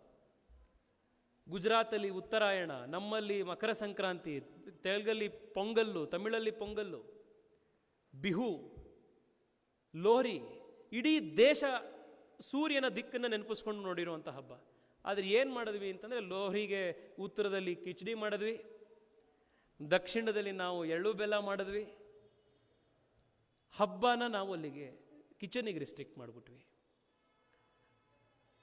ನಾನಾಗಲೇ ರಾಮನವಮಿ ಉದಾಹರಣೆ ಕೊಟ್ವಿ. ರಾಮನವಮಿ ಅಂತಂದರೆ ರಾಮನ ತತ್ವ, ರಾಮನ ಆದರ್ಶ, ಅದೆಲ್ಲ ಏನಿಲ್ಲ. ಪಾನಕ ಕೋಸಂಬರಿ ರಾಮನವಮಿ ಆಯಿತು, ಭರ್ಜರಿಯಾಗಾಯಿತು ರಾಮನವಮಿ. ಹೀಗೆ we have restricted our gods to the kitchens ಅಂತ ಹೇಳಿದ್ರು. ಬಹಳ ಖುಷಿ ಏನು ಅಂತಂದರೆ, ರಾಮಕೃಷ್ಣ ಆಶ್ರಮದ ಮತ್ತು ವಿವೇಕಾನಂದರ ವಿಶೇಷತೆ ಅಂತಂದರೆ, ನಾವು ಹೆಂಗೆ ಇವಾಗ ನಮಗೆ ಕೃಷ್ಣಂಗೆ ಗೊಜ್ಜು ಅವಲಕ್ಕಿ ಇಷ್ಟ ಇತ್ತೋ ಗೊತ್ತಿಲ್ವೋ, ಆದರೆ ನಾವಂತೂ ಹೇಳ್ಬಿಟ್ಟಿದ್ದೀವಿ ಕೃಷ್ಣಂಗೆ ಮೊಸರನ್ನ ಭಾಳ ಇಷ್ಟ ಇತ್ತು ಅಂತ. ಆದ್ದರಿಂದ ಕೃಷ್ಣನ ಹೆಸರಲ್ಲಿ ಮೊಸರನ್ನ ಮಾಡ್ತೀವಿ, ನಾವು ಕರೆಕ್ಟಾಗಿ ತಿಂತೀವಿ. ಆದರೆ ವಿವೇಕಾನಂದ ಜಯಂತಿಗೆ ಈ ಥರ ನಾವು ವಿವೇಕಾನಂದರಿಗೆ ಇದು ಇಷ್ಟ ಆಗಿತ್ತು ಅಂತ ಹೇಳಿ ವಿವೇಕಾನಂದರಿಗೋಸ್ಕರ ನಾವು ಮಾಡ್ತಾ ಇರೋದು ಅನ್ನುವಂಥ ಒಂದು ತಿಂಡಿಯನ್ನಾಗಲಿ ಅಥವಾ ಆಹಾರವನ್ನಾಗಲಿ ನಾವು ಇವತ್ತಿನ ತನಕ ಇನ್ವೆಂಟ್ ಮಾಡೋದಲ್ಲೇ ಇರೋದ್ರಿಂದ, ವಿವೇಕಾನಂದರ ಜಯಂತಿಯನ್ನಾದರೂ let us not restricted to our kitchens. ಇದು ನಾವು ಇವತ್ತು ಮಾಡಬೇಕಾಗಿರುವಂಥ ಕೆಲಸ. ವಿವೇಕಾನಂದರ ಮತ್ತೊಂದು ಆಯಾಮ ಅಂತಂದರೆ, ನಮಗೆ ಬಹಳಷ್ಟು ಸತಿ ಕೇಳ್ತಾರೆ ಜನ, ಎಸ್ಪೆಷಲಿ ಪಾಲಿಟಿಕ್ಸಲ್ಲಿ, ನೀವು ಯಾವ ಕ್ಯಾಸ್ಟು ಅಂತ ತಿಳ್ಕೊಳ್ಬೇಕು ಅಂತಂದರೆ ಅದು ಇದು ಗೂಗಲ್ ಮಾಡಿರ್ತಾರೆ. ಇಲ್ಲ ಅಂತಂದರೆ ನೀವು ಯಾವ ಮಠ ಗಿಟ ಎಲ್ಲ ಕೇಳ್ತಾರೆ. ನನಗೆ ನೀವು ಯಾವ ಮಠ ಇವು ಅಂತೆಲ್ಲ ಕೇಳಿದಾಗೆಲ್ಲ ನಾನು ರಾಮಕೃಷ್ಣ ಮಠ ಅಂತ ಇದ್ದೆ. ರಾಮಕೃಷ್ಣ ಮಠ ಅಂದಾಗ ಅವ್ರಿಗೆಲ್ಲ ಗೊತ್ತಾಗ್ತಿರಲ್ಲ ಇವ್ರು ಯಾವ ಜಾತಿ ಇದ್ದಿರ್ಬೋದು ಅಂತ. ಯಾಕೆ ಅಂತಂದರೆ ರಾಮಕೃಷ್ಣ ಮಠಕ್ಕೆ ಈ ಜಾತಿ ಅಂತಲೇ ಇಲ್ವಲ್ಲ, ವಿವೇಕಾನಂದರಿಗೆ ಈ ಜಾತಿ ಅನ್ನೋದೇ ಇಲ್ವಲ್ಲ. ನಾವು ಮೊನ್ನೆ ಕೂಡ ಇಲ್ಲಿ ಪೂಜ್ಯ ಸ್ವಾಮಿ ಹರ್ಷಾನಂದರು ತೀರ್ಕೊಂಡ್ರು. Harshananda was a great man. ಅವರ ಪುಸ್ತಕ ಇದೆ, ಆ ಪುಸ್ತಕದ ಹೆಸರೇನೆ ಎನ್ಸೈಕ್ಲೋಪೀಡಿಯಾ ಆಫ್ ಹಿಂದೂಯಿಸಮ್ ಅಂತ. ನಾನಿಲ್ಲಿ ಯಾರ್ಯಾರು ದೊಡ್ಡೋರಿದ್ದೀರಿ, ನಿಮ್ಮೆಲ್ಲರಲ್ಲೂ ನಾನು ಮಾಡುವಂಥ ಮನವಿ ಏನು ಅಂತಂದರೆ, ನಾವು ಹರ್ಷಾನಂದರಿಗೆ ನಾವು ಕೊಡ್ಬೋದಾಗಿರುವಂಥ ಒಂದು ರಿಯಲ್ ಟ್ರಿಬ್ಯೂಟ್ ಏನು ಅಂತಂದರೆ, ಅವರು ಬರೆದಿರುವಂಥ ಎನ್ಸೈಕ್ಲೋಪೀಡಿಯಾ ಆಫ್ ಹಿಂದೂಯಿಸಮ್ ಏನಿದೆ, ಆ ಪುಸ್ತಕವನ್ನು ಕೊಂಡುಕೊಂಡು ನಮ್ಮೆಲ್ಲರ ಮನೆಗಳಲ್ಲಿ ಒಂದು ಕಾಪಿ ಇರಬೇಕದು. ಯಾಕಿರಬೇಕು ಅಂತಂದರೆ, ನಿಮ್ಮ ಮಗುನೋ ಮಕ್ಕಳೋ ಮನೇಲಿ ಯಾರಾದರೂ ಒಬ್ಬರು ಅಷ್ಟಾವಕ್ರ ಅಂತಂದರೆ ಯಾರು ಅಂತಂದರೆ, ಆ ಎನ್ಸೈಕ್ಲೋಪೀಡಿಯಾ ಆಫ್ ಹಿಂದೂಯಿಸಮ್ನ ತೆಗೆದ್ರೆ AV ಅಂತ ಹುಡುಕಿದ ತಕ್ಷಣ ಅಲ್ಲಿ ಅಷ್ಟಾವಕ್ರನ ಬಗ್ಗೆ 2 ಪೇಜ್ ಇದೆ. ನಿಮಗೆ ಮನೇಲಿ ಯಾರಾದರೂ ಒಬ್ಬರು ದೀಪಾವಳಿಯ ವಿಶೇಷತೆ ಏನು ಅಂತ ಕೇಳಿದ್ರೆ, ದೀಪಾವಳಿ ಅಂತ ತೆಗೆದ ತಕ್ಷಣ ಅದರಲ್ಲಿ ಏನು ವಿಶೇಷತೆ ಅಂತಿದೆ. ಹೀಗೆ A to Z ನಿಮಗೆ ಎನ್ಸೈಕ್ಲೋಪೀಡಿಯಾ ಆಫ್ ಹಿಂದೂಯಿಸಮ್ನ ಹರ್ಷಾನಂದರು ಬರೆದು. ಹರ್ಷಾನಂದರು ತೀರ್ಕೊಂಡಿದ್ದ ದಿವಸ ನಾನು ದೆಹಲಿಯಲ್ಲಿ ಸ್ಟ್ಯಾಂಡಿಂಗ್ ಕಮಿಟಿ ಮೀಟಿಂಗ್ನಲ್ಲಿದ್ದೆ, ನನಗೆ ಅವತ್ತು ಬರಲಿಕ್ಕಾಗಲಿಲ್ಲ. ನಾನವತ್ತು ಇಲ್ಲಿ ನಮ್ಮ ಮಠದ ಗುರುಗಳಿಗೆ ನಾನು ಫೋನ್ ಮಾಡಿ ಹೇಳಿದೆ, ನಾನು ಮಾನ್ಯ ಮುಖ್ಯಮಂತ್ರಿಗಳಲ್ಲಿ ನಾನು ಮನವಿ ಮಾಡ್ತೇನೆ, ಹರ್ಷಾನಂದರಿಗೆ ನಾವೊಂದು ಸ್ಟೇಟ್ ಫ್ಯೂನರಲನ್ನು ಮಾಡಿಸ್ಬೇಕು. ಯಾಕೆ ಅಂತಂದರೆ, ನಾವು ಬೇರೆ ಬೇರೆ ಯಾವ್ಯಾವುದೋ ಪೊಲಿಟಿಕಲ್ ಕಾರಣಗಳಿಗೋಸ್ಕರ ಯಾರ್ಯಾರಿಗೋ ಸ್ಟೇಟ್ ಫ್ಯೂನರಲ್ ಮಾಡಿರ್ತೀವಿ. ಆದರೆ ಒಂದು ಇಡೀ ರಾಜ್ಯ ಮತ್ತು ದೇಶ ಭಾರತದ ಧ್ವಜವನ್ನು, ಭಾರತದ ತತ್ವ ಸಿದ್ಧಾಂತಕ್ಕೋಸ್ಕರನೇ ಯಾರು ಬದುಕಿ ಅವರ ಜೀವನವನ್ನು ಕೊಟ್ಟರು, ಅಂಥವ್ರು ಹೋಗಬೇಕಾದಾಗ ಅವ್ರ ಪಾರ್ಥಿವ ಶರೀರದ ಮೇಲೆ ಭಾರತದ ಧ್ವಜವನ್ನು ಇಟ್ಟು ನಮಸ್ಕಾರ ಮಾಡಿದಾಗ ಮಾತ್ರ ಅವರಿಗೆ ನಿರ್ವಾಹ ಒಂದು ಗೌರವ ಸಿಗತ್ತೆ ಅಂತ ಹೇಳಿ, ನಾನು ಅವತ್ತು ಬೆಳಗ್ಗೆ 7:15 ನಾವು ನನ್ನ ಮುಖ್ಯಮಂತ್ರಿಗಳಿಗೆ ಫೋನ್ ಮಾಡಿದೆ. ಹರ್ಷಾನಂದರದ್ದು ಈ ರೀತಿ ನಾವೊಂದು ಸ್ಟೇಟ್ ಫ್ಯೂನರಲ್ ಮಾಡಬೇಕು ಅಂತ ಹೇಳಿ ಮುಖ್ಯಮಂತ್ರಿಗಳ ಮನವಿ ಮಾಡಿದೆ. ತಕ್ಷಣವಾಗಿ ಮುಖ್ಯಮಂತ್ರಿಗಳು, ನಮ್ಮ ಮುಖ್ಯಮಂತ್ರಿಗಳ ಒಂದು ವಿಶೇಷತೆ ಏನು ಅಂತಂದರೆ, ಈ ರೀತಿಯ ವಿಚಾರಗಳು, ಹಿಂದೂ ಧರ್ಮದ ವಿಚಾರ, ಮಠಮಾನ್ಯಗಳ ವಿಚಾರ ಬಂತಂದಾಗ 1 ನಿಮಿಷ ಕೂಡ ತಡ ಮಾಡದಲೆ ತಕ್ಷಣವಾಗಿ ಚೀಫ್ ಸೆಕ್ರೆಟರಿಗೆ ಫೋನ್ ಮಾಡಿ ಇಮ್ಮಿಡಿಯೇಟ್ ಆಗಿ 12:15 ಒಳಗಡೆ ಅಲ್ಲಿ ಸ್ಟೇಟ್ ಫ್ಯೂನರಲ್ ಆಗಬೇಕು ಅನ್ನುವಂಥ ಆದೇಶ ಮಾಡಿಸಿ ನನ್ನ ವಾಟ್ಸಾಪಿಗೆ ಅರ್ಧ ಗಂಟೆ ನನ್ನ ವಾಟ್ಸಾಪಿಗೆ ಕಳಿಸಿದೆ. ಹರ್ಷಾನಂದರ ಒಂದು ನೆನಪಲ್ಲೂ ಕೂಡ ನಾವಿವತ್ತು ಮಾಡಿಕೊಂಡು ಸ್ವಾಮಿ ವಿವೇಕಾನಂದರ ಜಯಂತಿಯಂದು ಇಂಥ ಒಂದು ಒಳ್ಳೆ ಕಾರ್ಯಕ್ರಮವನ್ನು ಆರ್ಗನೈಸ್ ಮಾಡಿದಂಥ ಶರತ್ ಅವರಿಗೆ, ಫೌಂಡೇಶನ್ ಇಂಡಿಯಾದ ಸಂಜಯ್ ಗುಪ್ತಾ ಅವರಿಗೆ, ಅವರ ಇಡೀ ತಂಡಕ್ಕೆ, MP ಟಾಸ್ಕ್ ಫೋರ್ಸ್ನ ಎಲ್ಲ ವಾಲಂಟಿಯರ್ಸಿಗೆ, ನಮ್ಮ ಆಫೀಸ್ನ ಸಿಬ್ಬಂದಿಗೆ, ಈ ಕಾರ್ಯಕ್ರಮದಲ್ಲಿ ಇವತ್ತು ಭಾನುವಾರ ಸಂಜೆ ಆದರೂ ಕೂಡ ಇವತ್ತು ಇಲ್ಲಿ ಬಂದು ಭಾಷಣ ಕೇಳಬೇಕು ಅಂತ ಬಂದಿರುವಂಥ ನಿಮ್ಮೆಲ್ಲರಿಗೂ ಕೂಡ ನಾನು ಮತ್ತೊಮ್ಮೆ ಧನ್ಯವಾದಗಳನ್ನು ಅರ್ಪಿಸಿ ಮತ್ತೆ ವಿವೇಕಾನಂದರ ಪಾದಾರವಿಂದಗಳನ್ನು ನಮಸ್ಕರಿಸ್ತಾ ಇದ್ದೇನೆ. ನಮಸ್ಕಾರ. So we request on this dais. For the next program, we require you on the dais. We truly are enriched with your speech. Thank you so much for this wonderful. ಈಗ Tejasvi Surya football cup volunteers ತಂಡದವರಿಗೆ certificate distribution. I request DN Ramesh ಅವರು, ಸೂರ್ಯನಾರಾಯಣ್ ಅವರು. ಒಂದು ನಿಮಿಷ ಅರವಿಂದ್, ನನ್ನೊಂದು ಸಣ್ಣ request ಏನಿದೆ ಅಂತಂದರೆ, ಈಗ ನನಗೆ ನೆನಪಾಯಿತು, ನೀವು ಈ ತೇಜಸ್ವಿ ಸೂರ್ಯ ಫುಟ್ಬಾಲ್ ಕಪ್ ಅಂತ ನೀವು ಶುರು ಮಾಡಿದಾಗ ನಾನು ನಿಮ್ಗೊಂದು 2-3 ಸತಿ ಕೇಳಿದ್ದೆ, ಇದನ್ನ ಯಾಕೆಲ್ಲ ಬಿಟ್ಟು ನನ್ನ ಹೆಸರಲ್ಲಿ ಫುಟ್ಬಾಲ್ ಕಪ್ಪನ್ನು ಶುರು ಮಾಡಿದ್ದೀರಾ, ನಾನೇನೋ ಮೆಸ್ಸಿನೂ ಅಲ್ಲ ಮ್ಯಾರಡೋನಾನೂ ಅಲ್ಲ, ನನ್ನ ಹೆಸರಲ್ಲಿ ಯಾಕೆ ಮಾಡಿದ್ದೀರಿ ಅಂತ. ಬೇರೆ ಬೇರೆ ಕಾರಣ ಟರ್ಫ್ ಓನರ್ಸ್ಗಳೆಲ್ಲರೂ ಮಾಡಿದ್ರು ಅಂತ ನೀವು ಅವಾಗ ಹೇಳಿದ್ರಿ. ನಾನು ಎಲ್ಲ ಕಡೆ ನೀವು ಪಬ್ಲಿಸೈಸ್ ಮಾಡಿಬಿಟ್ಟಿದ್ರಿ ಅನ್ನೋ ಕಾರಣಕ್ಕೆ ನಾನು ಸುಮ್ಮನೆ ಆಗಿದ್ದೆ. ನನ್ನ ರಿಕ್ವೆಸ್ಟ್ ಏನು ಅಂತಂದರೆ, ವಿವೇಕಾನಂದರು ನಮ್ಮೆಲ್ರಿಗೂ ಹೇಳಿದರು, ನೀನು ಭಗವದ್ಗೀತೆ ಓದೋದಕ್ಕಿಂತ ಮುಂಚೆ ಫುಟ್ಬಾಲ್ ಆಡು, ಫುಟ್ಬಾಲ್ ಆಡಿ ನಿನಗಾಗುವಂಥ ಶಕ್ತಿ ನಿನ್ನ ಮನಸ್ಸೇ ಗಟ್ಟಿ ಇರಲಿಲ್ಲ, ದೇಹನೇ ಗಟ್ಟಿ ಇರಲಿಲ್ಲ ಅಂತಂದರೆ ನೀನು ಫುಟ್ಬಾಲ್ ಆಡು ಉಪಯೋಗ ಏನು, ಭಗವದ್ಗೀತೆ ಆಡು ಉಪಯೋಗ ಏನು ಅಂತ. ಆದ್ದರಿಂದ ಮುಂದಿನ ಎಡಿಷನ್ನಲ್ಲಿ ನೀವು ವಿವೇಕಾನಂದ ಹೆಸರಿನಲ್ಲೇ ನೀವು ಫುಟ್ಬಾಲ್ ಕಪ್ಪನ್ನು ಮಾಡಿದ್ರೆ ಅದು ಇನ್ನೂ ಮನೋಜ್ಞವಾಗಿರುತ್ತೆ, ಸೂಕ್ತವಾಗಿರುತ್ತೆ ಅನ್ನೋದು ನಾನು ನಿಮ್ಮಲ್ಲಿ ಮಾಡ್ತಾ ಇರೋವಂಥ ರಿಕ್ವೆಸ್ಟು.